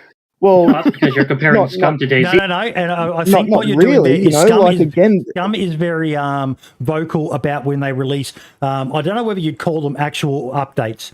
What is it, 0.7 now, 0.6? They're hot fixes. Like, a lot of them are, but some of them, they turn around and chuck out an item or something. They're like, we've been working on this item. It's actually now ready, so here, we fixed this, and this issue, and we're also chucking in these 3 items. Have fun. DayZ does fixes regularly. You see it on their Twitter. We've got a hot patch or a hot fix coming out every couple of weeks or so. There's usually a hot fix or a critical security or something along those lines. But here we are 3 years later, man, and I can still talk about the exact same bugs that are in game. I can't do that with Scum. 6 months later, I can turn around and say, man, all these things are fixed. One at a time. From the beginning. One at a time. Oh, you want to fight, Dump? No. No, I'm just being honest. If you're going to critique DayZ about that, then you should look at Scum and be all like, these things still exist. Like, how about the fact that they're one of their premier features of, if you can't see the player, you can't see them in third person either, kind of thing? There's still glitches with that, like, big time. Mm-hmm. And I haven't encountered those glitches. I got to admit that has not been a thing for me. I got to admit, every time I'm in third person, and if they are out of my field of view, I cannot see them. Yeah, but I'm just pulling up one, but like that's kind of the ground that you're digging on. At the end of the day, they're both amazing games. And they do things very differently, and the dev teams operate very differently as well. But I've got to give Scum kudos for, and I'm excited to see where Dead Matter goes as well. From a terrible launch, it's a bit of a No Man's Sky story. Terrible launch. Dead Matter needs to manage to retrieve. Jump into. I don't think Dead Matter ever fully jumped into damage control, man. I think that they allowed it to sort of go on for too long. And, Dead Matter had a fire, and instead of using water, they went and got fucking petrol and poured it on the fucking fire. 100% they did. Yeah. From keys being released too late to a partner program that made 0 sense to open disputes and open letters to the community about how this modder or this person who did the graphics is shit and how they rip the company off and everyone's fucked except for them. And then that person would come in and say, well, you guys never fucking paid me. Like, all of this was made very public, very open. And like you said, Boyd, they never came in with a fire extinguisher and put it out. They just came in with a bowl of fuel and went, here we go, let's see what happens here. Oh shit, now it's out of control. Whoops. Maybe more petrol fixes. And I wonder whether they can truly recover from that. They can't. So I want to first say, when you were talking about the updates with Scum and DayZ, I hate to admit it, but I kind of agree with you a little bit. So I kind of agree. But obviously, different engines, but it doesn't really matter. Anyway, so and look, let me jump in here real quick as well, because I think a lot of people misinterpret where I come from. The DayZ family, like the DayZ community, will always be my family. They will. Yeah. That's where my DayZ community You were the only content creator who donated stuff to our Christmas giveaway, mate. You still love DayZ and you still love the DayZ community. Exactly. What you're the saying, will always what be you're my saying community. is the streamers this always shout out, always made. You're frustrated, but you're entitled. But I know what works well with DayZ over 2 and a bit years. I know what works well and what doesn't work well. And with Scum, I know what works well and what doesn't work well. And I will voice those opinions. But under no circumstances is that a shit on DayZ. I don't want to, because it sounds like that sometimes. And I listen to myself and I think, fuck, I might be coming across as though I'm just constantly shitting on this game. You're turning into me, mate. You're turning into me. But first and foremost, man, the DayZ community, regardless of how I feel about the game or how I feel about the team or how I feel about the company, doesn't change how I feel about it doesn't change how I feel about the community. And the community will always be my family. They'll always be welcome in my chat. I will always, shout out the streamers. I'll always host streamers from DayZ, even though I'm playing Scum. At the end of the day, man, the DayZ guys will always be a part of me and always be a part of my life. Now, but I just can't back the game. I can't back the company. I want to quickly address something in chat there. Bohemian needs to pay Unreal Engine to redo DayZ. No. What I saw of that Infusion engine, it is fucking god tier. I was stunned when they released that footage. It was like, holy shit, I did not know they had this up their sleeve. I want to say, though, because I want to address what Ethel was saying about Dead Matter. With Infusion and with BI, as much as it looks good, we can't make a judgment at all until we get our hands on it. Yep. Because obviously with it being full Infusion, it still could have some of the same limitations that we currently have now. Obviously, as a modder, the limitations that we have are a bit fucking bit shit, to be honest. But with Infusion, with what they're touting and what they're talking about, hopefully it really will expand the horizons. Now, onto Dead Matter. They fucked up majorly. Definitely. There was... I know that very recently they've been doing a lot of restructuring and they've been trying to get more people into working in the offices in Canada, which is fair enough. It is what it is. And they said that they restarted development. My issue is that they were talking about bringing out 0.7, and this was meant to be the patch that was meant to fix most, if not all, of the issues that they were touting about in 0.6 and bringing out the multiplayer. 0.7 came out, and obviously due to the NDA, can't say too much, but it did not go well, and multiplayer was never introduced re-implemented, and I don't have any faith in Dead Matter anymore. I mean, I never bought a key. I never bought a key. I have a group of friends. One of them, he had a really well-paying job, and he thought Dead Matter at the time looked really cool. So he got into the Kickstarter. We all got keys.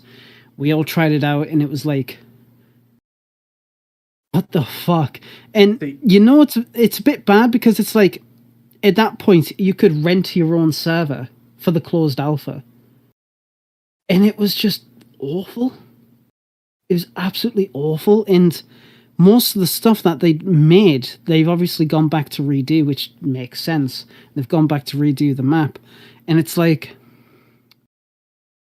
just shut your doors for now.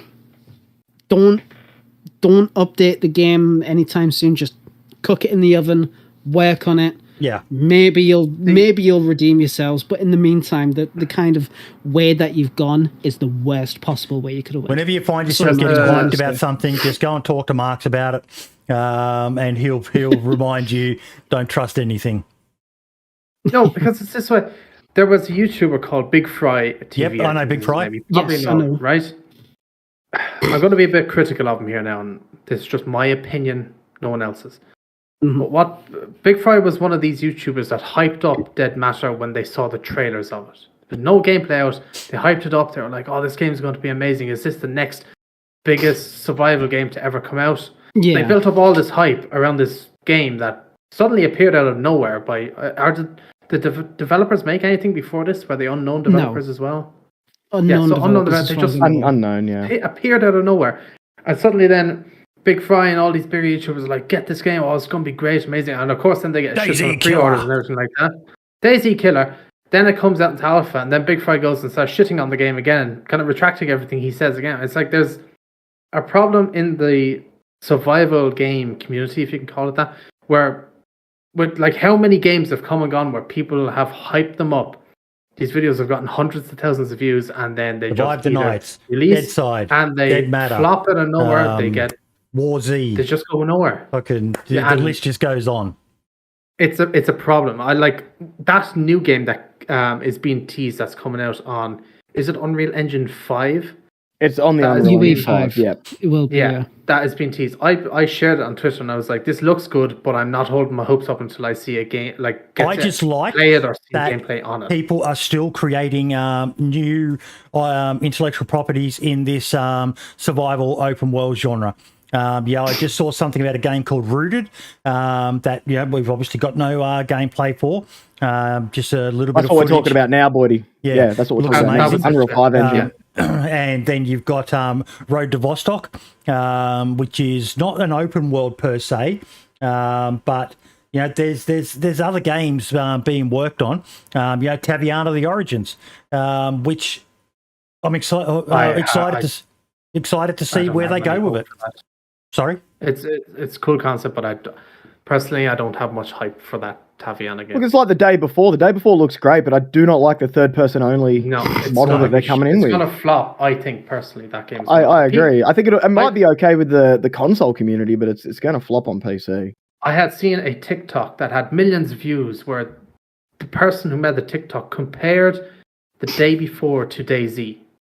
And they were like, "This is DayZ, but I think like in third person or something like that." I was like, "There's nothing." This is it's a side effect of today's society, mate. That even YouTube is the worst for it, unless you've got something hypey and the thumbnail with a fucking arrow pointing in a face, your face in either the orgasm, constipated, or fucking whatever else modes that you have to put your face in there, and you got to hype something up and get people. People have got short attention spans. They want quick fixes. They believe what they hear without looking into it too much. I've been guilty of it myself, gotten hyped about stuff in the past. But it's an unfortunate side effect of the world we live in these days. People get hyped about something, and there's a financial motive to getting people to make your video go viral. And the more animated you are, and the more you hype it. And let's face it, DayZ has a lot of people who hate it. Who fucking hate DayZ with a passion? You've only got to. Where is it? Let's go to. I didn't watch it, but I saw it and I forgot all about it. But Amish Zed's having some success with. When he's taking the piss tweets, like doing the video of when someone comes in with that could be copyrighted. We've seen that through our time though, man. I mean, even with charity stuff, like way back during the Australian bushfires, and DayZ was tweeting about the bushfires. People are coming up, "It's your fucking game." It's like, bro, wrong place, wrong time, man. Like, this is about a charity event to help the thousands of people that are now homeless from bushfires, and you're coming in and whinging about a fucking I have a question. Have you guys ever considered running your game on a new engine? I'm not a video game developer, but at work, I we're don't sort know. of I like think it could be really good for your game. part of that. We're sort of getting tagged in, and it's just I'm kind of doing a thing here. I'm introducing the trying to do something nice, 1.17 but experimental patch. chill out. So that's why ArchieStormCloud doing it stuff with some just pretty hits sick rhymes, in I such a might funny add. way, I think. Yeah, I can see that. I'm just thinking, like, if you guys just put your game on, like, I don't know, the Unreal Engine, like, But it could sometimes really make there's it a lot better. there's no smoke where there's no fire. Let's be honest there. First Like off, sometimes you got to think, already running maybe wrong DayZ place, wrong on our time, wrong second forum. engine. It's called the But sometimes they're onto Infusion engine. something. And second off, what are you Anyway, talking guys, about? look, I There are gotta- a million DayZ I do got to love killers and leave out you there that guys. are running the Thank you very much for Unreal having me. Engine. Look how that's Happy worked out for 100th episode them, again, huh? guys. Massive milestone. No Absolute merge of legend. vehicle physics Congratulations. improvements from version of hope to see Infusion 100 engine? more. Maybe again, man. And well, much love, brother. I was Thank you gonna very get much, to that in dude. the wrap. I'll catch up with you guys real soon. Guys, this is a really big No patch. worries. I mean, there's a hold on. I have a question. Have you guys ever considered running your game on a new engine? I'm not a video game developer, but I don't know. I think it could be really good for your game. Video. Well, I'm kind of doing a thing here. I'm introducing the 1.17 experimental patch, and I'm doing it with some pretty sick rhymes, I might The add. Twitter video is a bit loud, by the way. Yeah, Yeah, I've just turned the volume down. I'm just thinking, like, if you guys just put your game on, like, I don't know, the Unreal Engine, like, it could really make it a lot better. Wait, what? No. All right. First off, we're already running DayZ on our second engine. It's called the Infusion engine. And second off, what are you talking about? There are a million DayZ killers out there that are running on the Unreal Engine, and look how that's worked out for them, huh? No merge of vehicle physics improvements from version of Infusion engine? Well, I was gonna get to that in the wrap, but guys, this is a really beefy patch. I mean, there's a lot of new stuff in here. I mean, we've got craftable gas masks for the survival people out there. We've got like a frickin' mummy outfit for the weirdos out there. I mean, there are not one, not two, but 3 new weapons for you gun nerds. Like, what more can you ask for? What do you call nerd? No, not you, sir. But if we could just get back to the rap, I swear to God, you guys are gonna love it. I worked really hard on it, like honestly harder than I worked on the 1.17 patch. Okay, I'm so sorry. Okay, we won't interrupt you anymore. Go ahead with your little rap there. And I obviously can't play that because it's Yeah. Eminem music, but yeah. He's done a couple of them now, and it's just, we love our DayZ, but Jesus Christ, people just fucking lose their shit whenever they post something because they hate the game with a passion. They want to see DayZ fail, and there will be people who will dance on DayZ's grave if something ever does become a DayZ killer, and I don't get it. How can a game upset you that much, Val? Well, I think people like to over-exaggerate anything, don't they? Especially on social media. Any kind of the smallest kind of, what's the word I'm looking for? The smallest spark, I think, always leads to the greatest fire. I think people massively overreact with everything, unfortunately, and I think that's the case. Sorry, Mike, go ahead. No, it's fine. Carry on. It was like what Mike was saying there. It was like when I made the teaser video for the update. We had, and it was just a picture.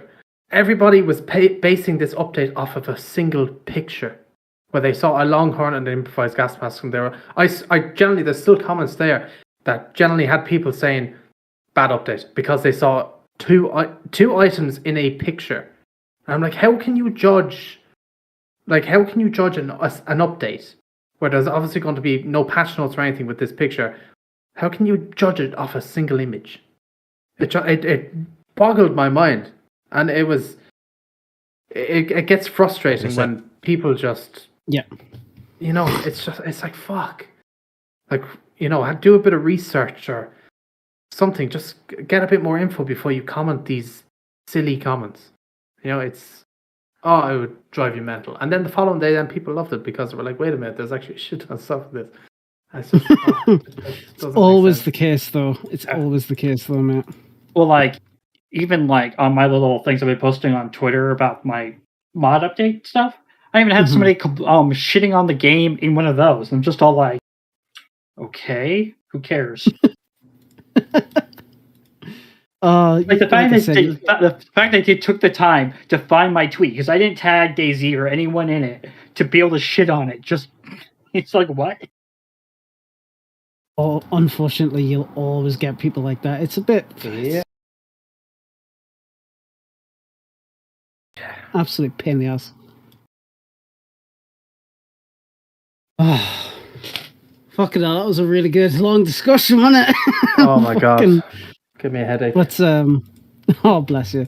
But no, it's really nice to be able to get the different like views and opinions from other people in other communities, because I think if there's something that's I wouldn't say us necessarily, but a lot of people seem to forget, it's like the game, or rather, how would I explain it? It's like, I wouldn't necessarily say we get trapped in our own little bubble, but it's always nice to get a perspective on what other companies and other games are doing, to be like, even to adapt ideas for, you know, us modders, but even Not to months, we're talking maybe weeks. push DayZ to be like, maybe you guys should try and do this, or add a pretty decent suggestion in a really good way, instead of be like, oi, fucking do this, you bitches, and shit like that, which a lot of people tend to do on social media.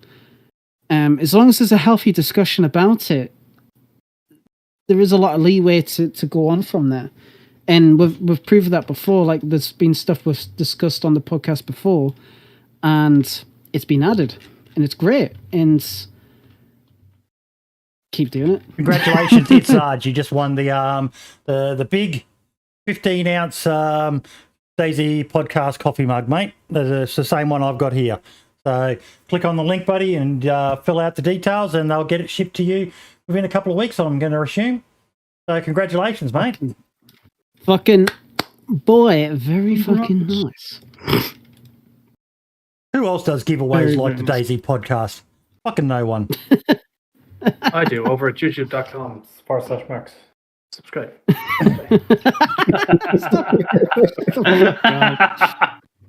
What was your last giveaway? His love and affection.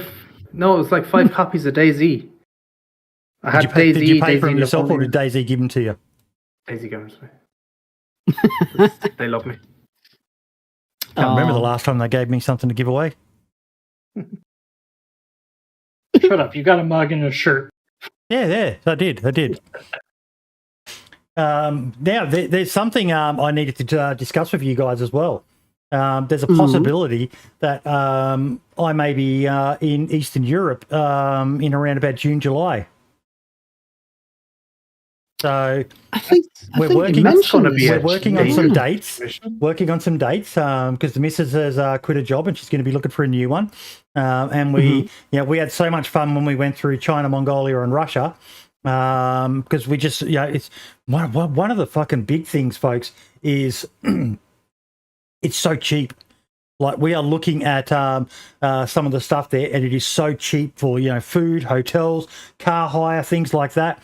And obviously one of the places that we're looking at is the Czech Republic, and popping into Prague. So if I get some dates, I might have to let you guys know. And if you're able to, it'd be cool if we could invade the Bohemia office as a team. No, mate, they've got the tank there. Well, they've got the tank there. We'll be fucked. All standing outside the Bohemia Interactive Studios fanboying. And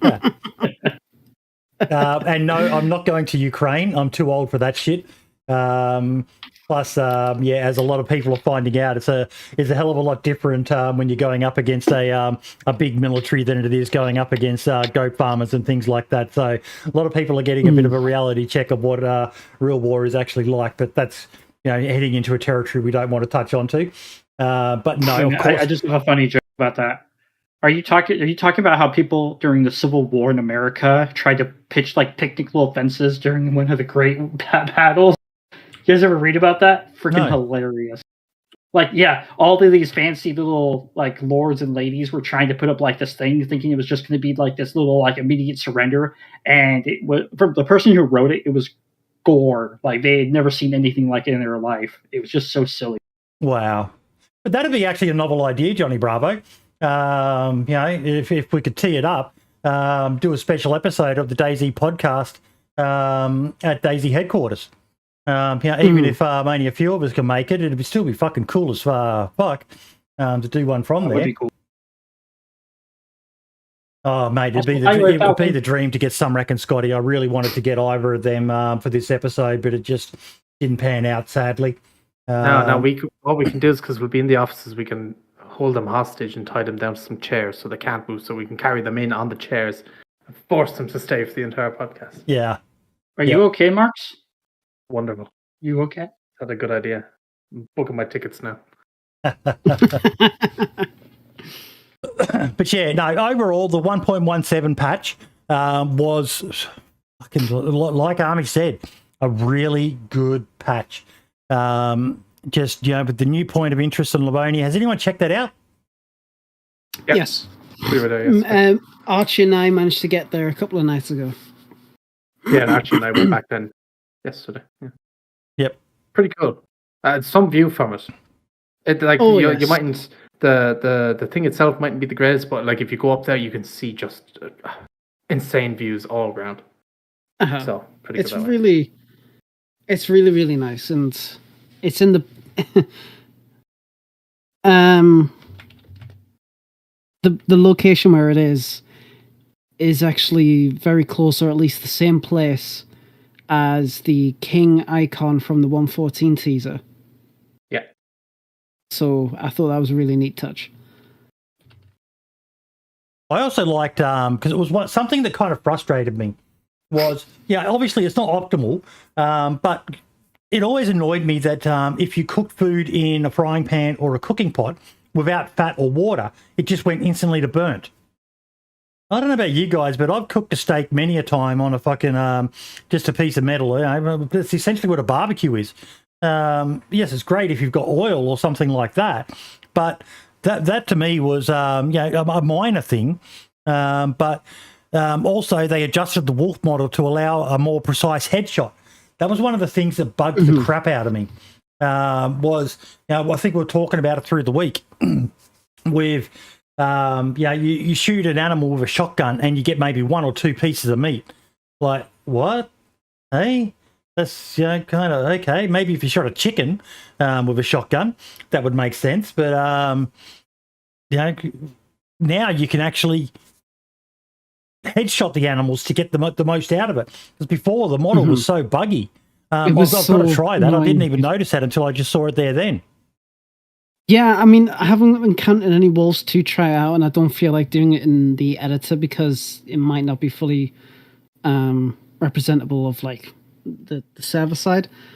But it's good that there's focusing on that, and maybe depending on the feedback from that, they'll probably most likely continue doing that to the rest of the animals if it turns out that they are bugged as well, to make hunting more of a viable option. I mean, it's a viable option anyway. It works pretty decently, but there's always room for improvement when it comes to it. So I'm hoping it'll work well, and the feedback from it is generally positive. I haven't seen anybody talk about it as of yet. I would just love to see where, because you've got the slots, and again, you modders, I would love to see something, whether it's a mod or whether it's something they add, where you could add, some meat, some potatoes, a bell pepper, and actually make a stew in the game.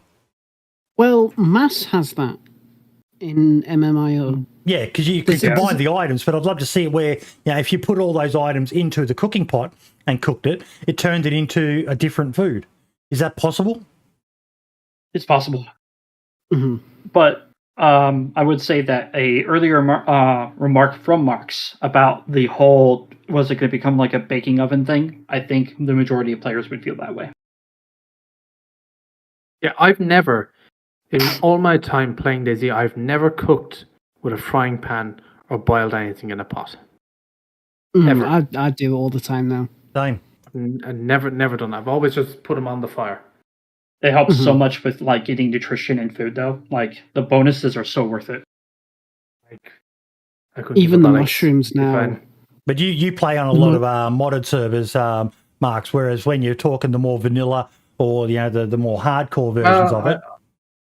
Yeah, I don't play hardcore because that's just boring. But vanilla, I've been playing a shit ton of recently. I still don't do it. I just, I just have enough food. It's not that difficult. You're not gonna. Project Lemons. I think Foxy was actually working on that, a mod about that for cauterizing wounds. Yeah, he was for a while. Yeah. He was for a while. Yeah. Oh, this is what I was meant to ask. You know the way now where you get the rope belt in game? Mm-hmm. Would it be cool if you could also turn that rope belt into a tourniquet? Yeah. To maybe help with a broken... I know it doesn't... It's for bleeds, but maybe with a broken leg or something, maybe give it some different uses or something. Be cool. But no, I was very happy with the patch. Again, they surprised us. And like we said earlier, I like that they don't tell us everything. That, I know there's been, some conjecture on DayZ Twitter, as toxic as it can be, about, that the minute a patch gets released, certain people go straight into the files and they find everything and it ruins it for some people who like to find it. Well, just don't follow people then. Hi. Yeah. I always do it. But I like that there's surprises. And the majority of players don't have Twitter. They don't, watch YouTube videos on it, so they get to find this stuff. It's it's your own issue. If you're that engaged in the game, if you're just a casual at it, you're going to find these things and go, "Oh wow, I didn't know about that. That's so cool." Or you meet someone in game and they show you it, and you're like, "Oh wow, I didn't know they could do that." Well, it's funny because something I've noticed, and I think I said this last night. I'm not too sure, the night before. The items that seem to be not mentioned in the initial patch notes are lore-related items. So this time around, it was the yellow scarred helmet. That's what it's called, the yellow scarred motorbike helmet. Last time, it was just the normal yellow helmet. And they were never really mentioned at first in the patch notes. They were surprises until obviously Stable came out. So I'm thinking, how many items are actually being added that we're not aware of, that are related to the lore that Scotty's trying to emphasize, which I'm always really interested in. I always like to know the kind of stuff that they are doing with that. So I can't wait to see what else they bring around. And heck, they might be doing, with the little smaller updates to this current experimental, maybe they'll add more stuff, maybe not, who knows, but it's exciting regardless. I agree.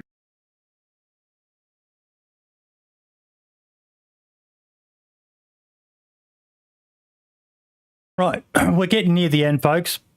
We're going to do one final giveaway of a podcast T-shirt. Let me just get it fired up. What I want to do for the last part of the show, folks, is I want to say thank you to all of you. If it wasn't for you all tuning in each week to watch the show, joining the Discord, I think we've got one of, if not the best DayZ-related Discords for this game. For the most part, it's pretty positive in there. It's just, people come in there and everyone seems to want to help each other, and it makes me happy that we've been able to create this amazing fucking community. The support we get from all of you each and every week, whether it be from donations, retweets, just commenting, shares. I can't thank you all enough. Val, you, Brim, we, Foxy, the OGs from back when we first started it, Daone, Jacob, Mango, the people we've had in the team along the way, Don, and now we've got Spud with us, and Archie, who I'm kind of sad Archie didn't turn up today, but I'm certain Archie seems to always have some sort of fucking drama going on in his life. Yeah. Well, Saturdays are very, very, very busy days for him, so... But thank you all. To be fair, though, No, I mean, no, thank you. You know, you've provided a platform for people to come on to talk about their experiences, to talk about everything DayZ and survival game related. And who knows where many of us would be without the podcast. So thank you. There was a nice comment I saw on Twitter when we did the going live. Let me see if I can find it. Yep, right at the top there. The podcast kept me going through lockdown. We'll be sad to see Boy to go, but hopefully they keep it going. We're keeping it going, folks. Lad is taking over as the creative director. Him and I this week, we're going to try to get in and nut out the final details of what the new format and the look of the show will be going forward. It is going to be changing days. So it's going to suck for us Aussies and Kiwis, but it is what it is. It has to make some changes. Me stepping away from it is going to be good for it as well. I am a divisive person. There's a lot of people who want nothing to do with the show because of me. That's just the way it is. I call a spade sometimes, probably when I shouldn't. But I am who I am. No, they shouldn't add the DayZ Podcast logo to the radio station. They've done enough for us over the years. You know, they've given us some exclusives and things like that. They haven't done anything for anyone else. But the only thing I'm aware of that they've done is some memorials for people who passed on, which is fucking amazing. We talked before about how it's amazing that Scum and Escape from Tarkov do things, but that's not DayZ to me. I don't want to find stuff with TRMZ logos or smoke logos or stuff like that. I want to be immersed in the world. That's just me and how I like to play DayZ. What do you reckon, Val?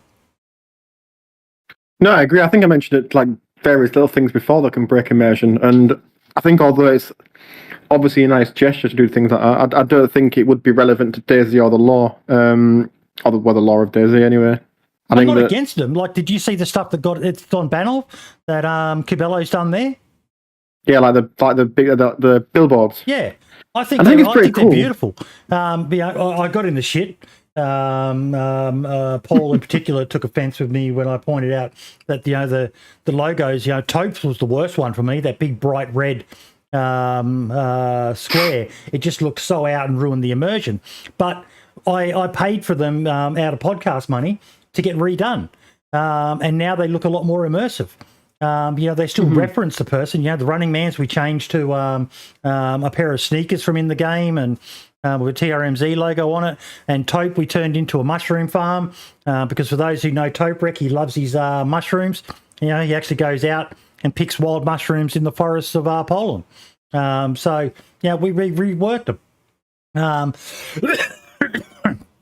But DayZ, the vanilla game, no, I don't think they should add stuff like that.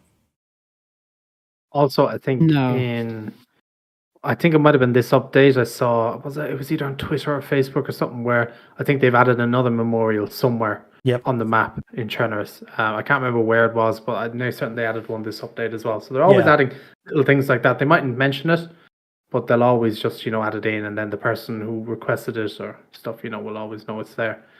So it's you find them around the map. That's the thing, like. My group, we got our we got our memorial for our friend in the last patch, and we still haven't been able to fucking get there because we have all agreed. I mean, I know where it is. I've seen it because of the editor, but we've all agreed that we would not go there in that location until we all sit down and play together, which is very hard since one of them has recently that they're serving now. They're serving in the military, so they don't get a lot of free time anymore. So we're still trying to set up a pilgrimage to find a server to all join in and play on it. And that's gonna be fucking tough. And it's still there. It's just going to read something out. Scarspeeder just sent me a DM. Okay, just done some more research on the tomato timer. In the DayZ description in our inventory, it says turn it or burn it.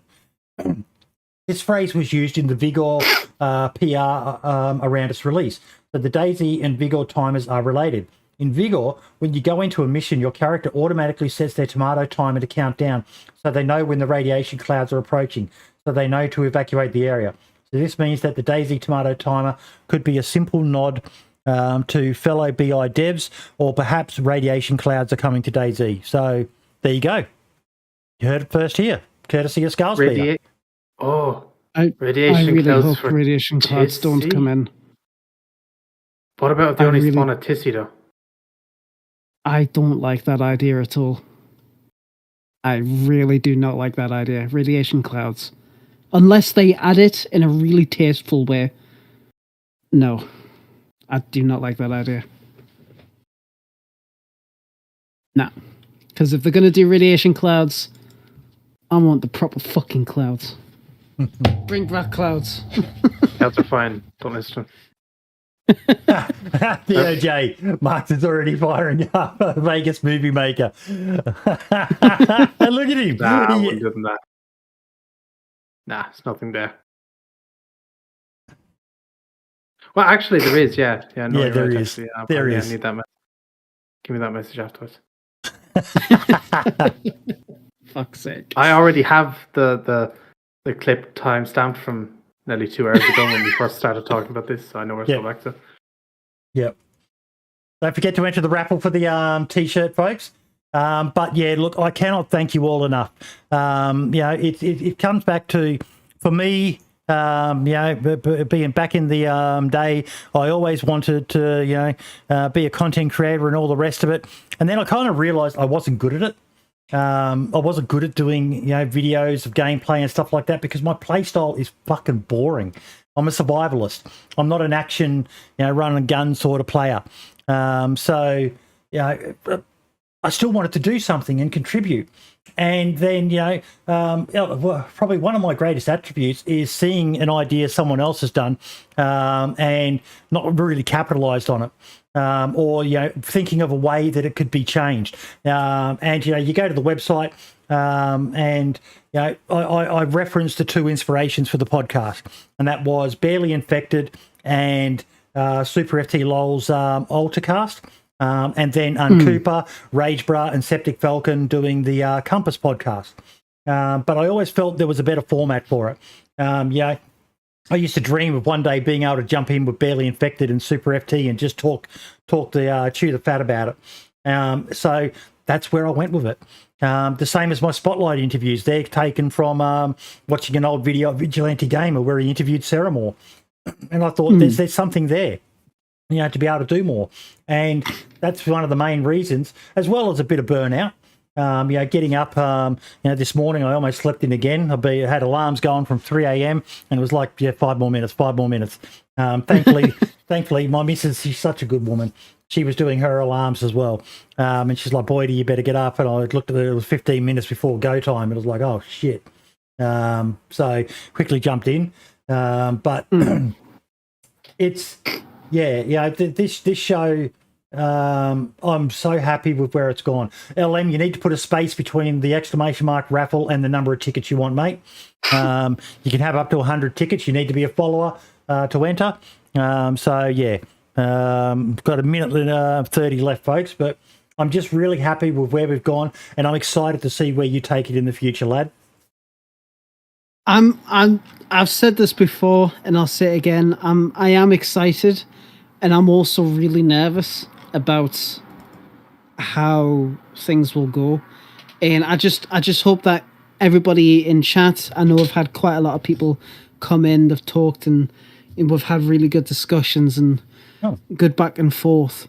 But I just hope that you guys give me a chance and you appreciate what I'm doing, but I also hope that you hold me accountable if I make a really bad mistake. I want you guys to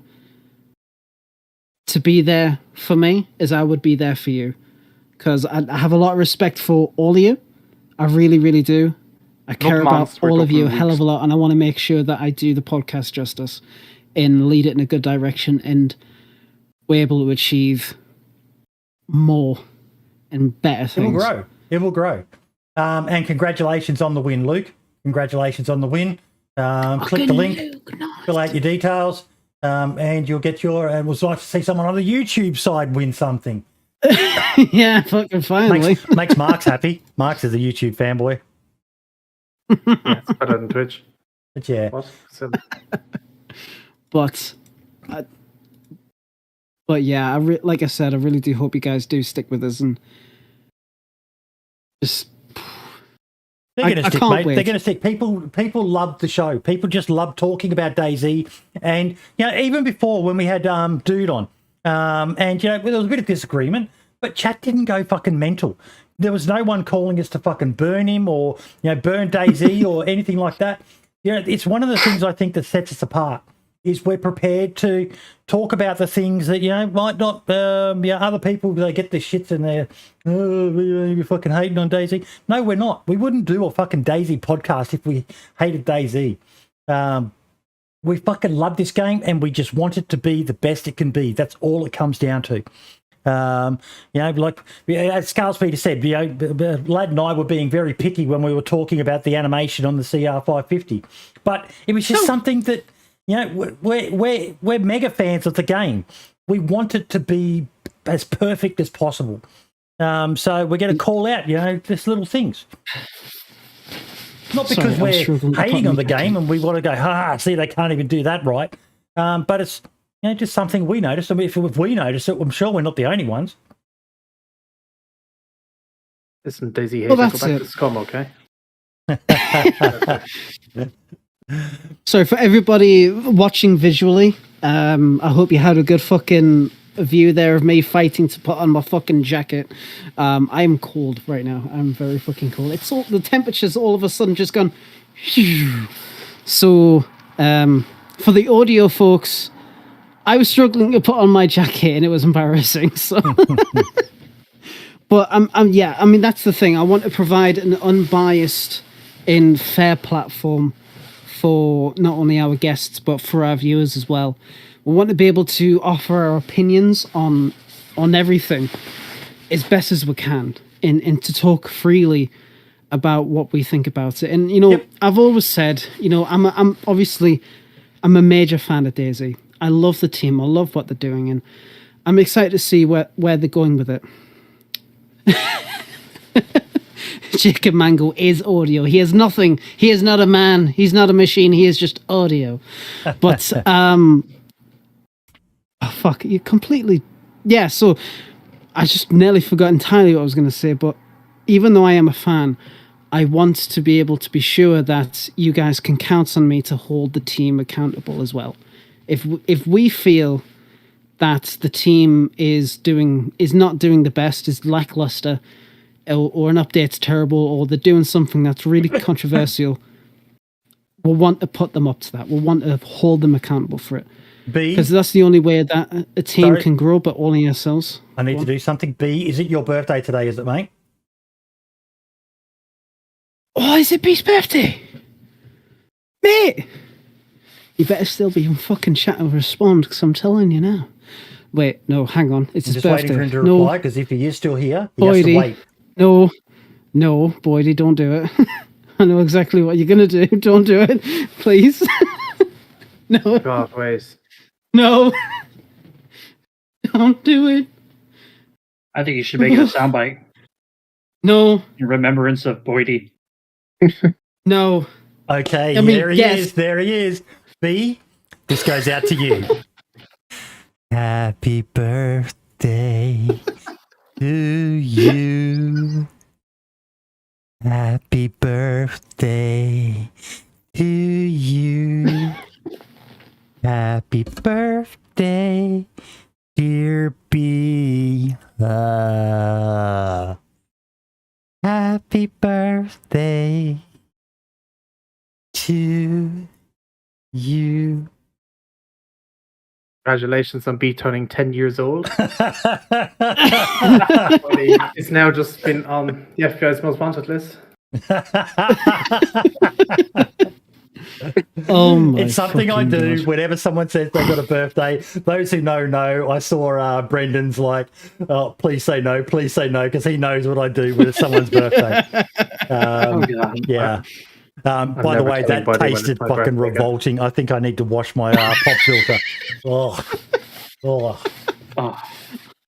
But yeah, Fucking God. happy birthday, buddy. All clip right, hope that. you have a really good day. And yeah, thank you all so much. Individual shout outs. Val, what would you like to shout out, mate? I think I'm not really sure. I think for me, I think I just want to shout out you, Boydie, to be honest with you. I think that you've given us all so much, and I know that wasn't the answer you wanted, but I think my time on the podcast was, I thoroughly enjoyed it until I didn't, but I thoroughly enjoyed it when I was doing it, and it's been a pleasure to be back tonight with you all, and it's been nice to catch up with some people I've not spoken to in a while.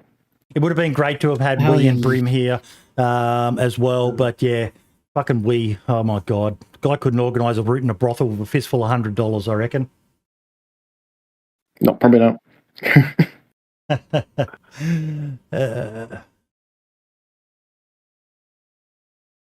B is going to be doing a birthday stream in a little bit, so go check him out if you're on YouTube there. Just click on his channel, his name, and you can get his links and all the rest of it. Poor microphone.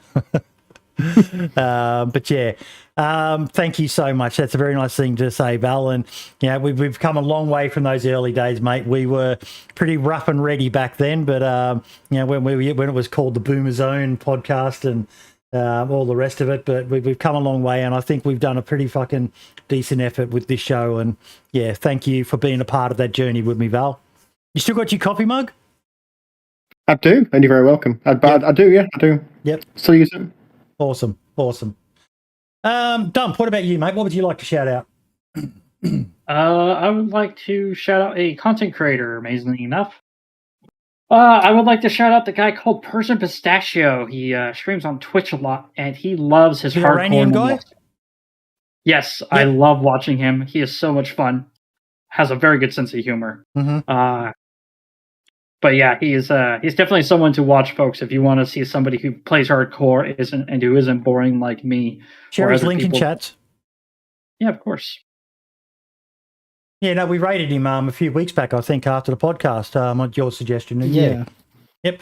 What about you, Marks? What would you like to shout out?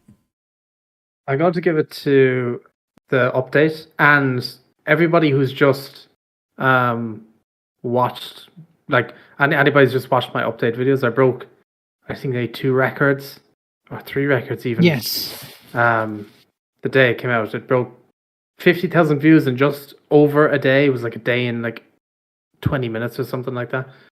I think we gained 100,000 views in 48 hours, and there was like I think we're nearly after raking in 1,000 subs in the past like 4 or 5 days or something like that. It's been insane. So just anyone who's watched or liked or commented or anything, it's just it's been great to see everybody liking the updates and supporting the videos and stuff like that, because they do be stressful to get out. Those like first 2 days of an update coming out are the most stressful things ever, but it is worth it, and I love doing them. Mm-hmm. And the update in general, it was great. So very good update. Very good update. Yeah. Lad, what about you, buddy? So there's a few I want to shout out. Obviously, I do want to shout out DanceofJesus for his amazing work in Disney. Really, really fucking fantastic. I'm so proud of the man getting to where he is. Manually placing trees one by one with community offline mode, which is a fucking pain in the ass. Working on expansion, working with different content creators to now finally working on DayZ. This man's a fucking inspiration in a lot of pieces. No homo, obviously, but fucking keep it up, mate. Super proud of you, and I really can't wait to see what you got going. Secondly, I want to actually shout out my boy Dump.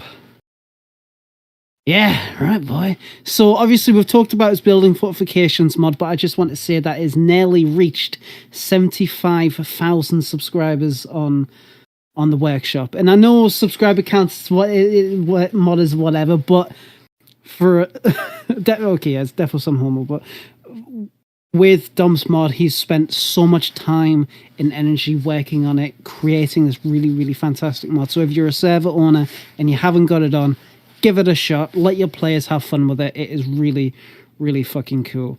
Now, I also want to shout out a content creator. I'm just trying to look into my history to remember his name because he's got a bit of a weird name. He does little shorts. They're not like proper shorts, but they're just little clips. And the few that I've watched, I thought they were really, really entertaining. Just little bits. He's called... now, I haven't looked all of his content, but he's called Zesty Polvo. He's got 8.49k subs, and he uploads little DayZ videos here and there, little clips, little couple minute to a few second videos. Definitely give him a watch. I found them really, really entertaining. I'll post his channel in both chats. This is the third week on the podcast we've shouted Zesty Polvo out. He is absolutely killing he's it. so fucking good. I love his content. I think they're really, really hilarious. Yep. And he's got everything from the short, quick fix videos to the longer stuff, and he streams as well, I'm pretty sure. So he's got it all. DanceofJesus.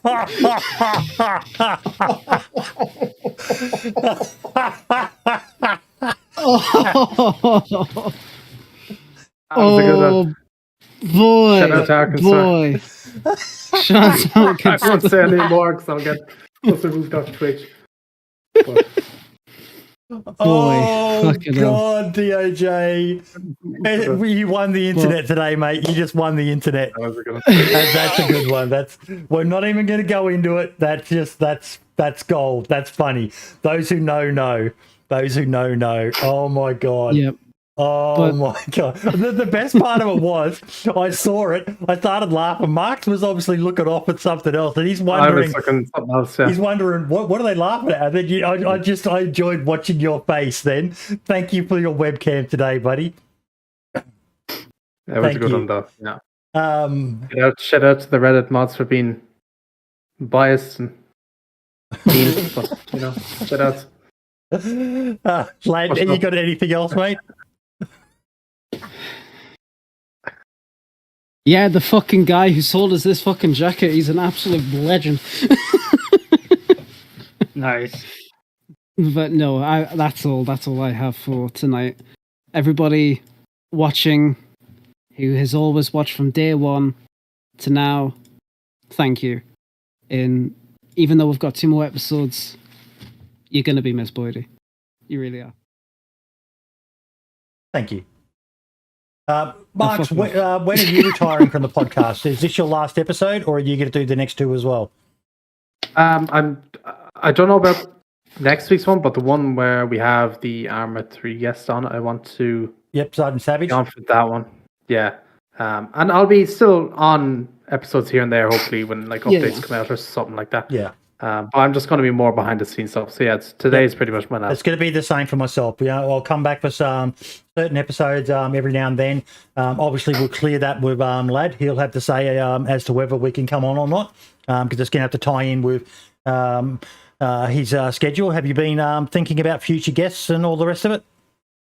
Yes, I have. I'm going to compile a list of future guests. I'm still working out the situation with hosts. I'm going to be talking to Archie about that to finalize the details when I next see him. Obviously, catching him is a bit of a rough thing due to obviously time differences and time. Yeah. He's a very, very busy man. But we will be, of course, we'll be letting everybody know in the Discord and on the streams about what's going to be happening. I'm going to say now, it's not solid. It's not set in stone. But there will be a period of time, not long, there will be a period of time between the 102nd and 103rd episode just to get everything completely set up so we can absolutely make sure that the 103rd episode is good to go and it isn't rushed and no mistakes happen. He's got a stream deck now, folks, as well. Yes, to help with managing it. It's fucking beautiful, mate. It's fucking lit. It cost us 120 fucking quid, and I nearly missed it today. I spent an extra $5 one day shipping, and wasn't even fucking in because I had to leave the house. But it arrived later on the day. But yes, everybody, thank you very much for coming in. And Mark's, obviously you're always going to be welcome, as well as yourself, Boyd, and as well as to you, Dump, to come on anytime. And I really, really can't wait to see where the future goes. And I really hope you guys stick around and give us a helping hand if I need it. And BO4, don't worry, mate. Over the time, the podcast has changed hosts. Val is here. He was one of the OG posts from the early days. And we've had Wee Devil, we've had Brimstone. We sometimes have Archie, and we sometimes don't have Archie, and then we have Archie, and then we don't have Archie, and but it's just going to be a different format. Still the same thing, an unbiased place. Well, we're not completely unbiased. We wouldn't do a DayZ podcast if we didn't love the game. But we're not, the sort of people about DayZ. We can call a spade when it needs to be, which some people don't like. But we'll still be doing it. My shout outs. It is for all of the people who've been involved in the show over the 2 years that we're we're fans. We're not fanboys. But I see the Boydie learned the grapefruit technique. I've been watching too much Amaranth and Co. But did you just vomit in your mouth then? Maybe. Yeah. But all of the people behind it. But one person in particular, I was hoping he was going to be off today because I really wanted to reveal something. But he's going to have to keep quiet. I've been alluding to it. But Daone is working on something in the background that has me very fucking excited. And when he's ready to release it, I will be hitting you up, lad, and we'll be getting him on and showcasing what he's been working on. It is absolutely fucking amazing. Tell us about that. Nope. Slide in the LDM. No, I don't even want to know until it's ready. He's at work today at his Bunnings warehouse job. So, yeah. And then another one for the future as well will be when Mario finishes his work that he's been working on. I know a lot of people, it was quite a while back that we hyped that up, the animation framework and all the rest of it. But, he's doing this as a pet project. It's, not his job or anything like that. The guy has a real life and all the rest of it. So just be patient, folks. Wait, Daone doesn't make 600k a year from modding? He probably does. I've got a theory that Daone is Fonzie, and Fonzie is Daone. I've never seen them in the same room together. So, sure, yeah. Yeah. I've never seen you in the same room with him either, Marks. Sure. What the fuck have you been doing, boy? Val, thank you for coming back this week, mate. Sad we couldn't get the other two on, but it means a lot to me that you were happy to come back for this episode, buddy. Oh, you're welcome. It's been a pleasure. Like I said, it's been a pleasure to be back. Yeah. Oh, yeah, man. And DayZ community is still as toxic as ever, mate. Oh, yeah, obviously. It goes without saying. That it is. But Val, don't make yourself a stranger. You're always welcome back. And, my DM's always open. I've honestly, mate, I've missed you. I've really missed you. Always having a banter on. In fact, I think we first met when you popped into one of my streams randomly when I was streaming DayZ, and that was ages ago. I think it was that. And you used to always come and you always used to say hello, used to talk a lot, and then talk on Twitter, and then that's when the podcast came around. So yeah, I think so. Yeah, that definitely sounds familiar. Yeah, it's been a while. But, mate, like I said, it's been absolutely fantastic having you back, and you're free to come back anytime you want. Thanks a lot. I'll definitely be back. Fucking yes! Awesome.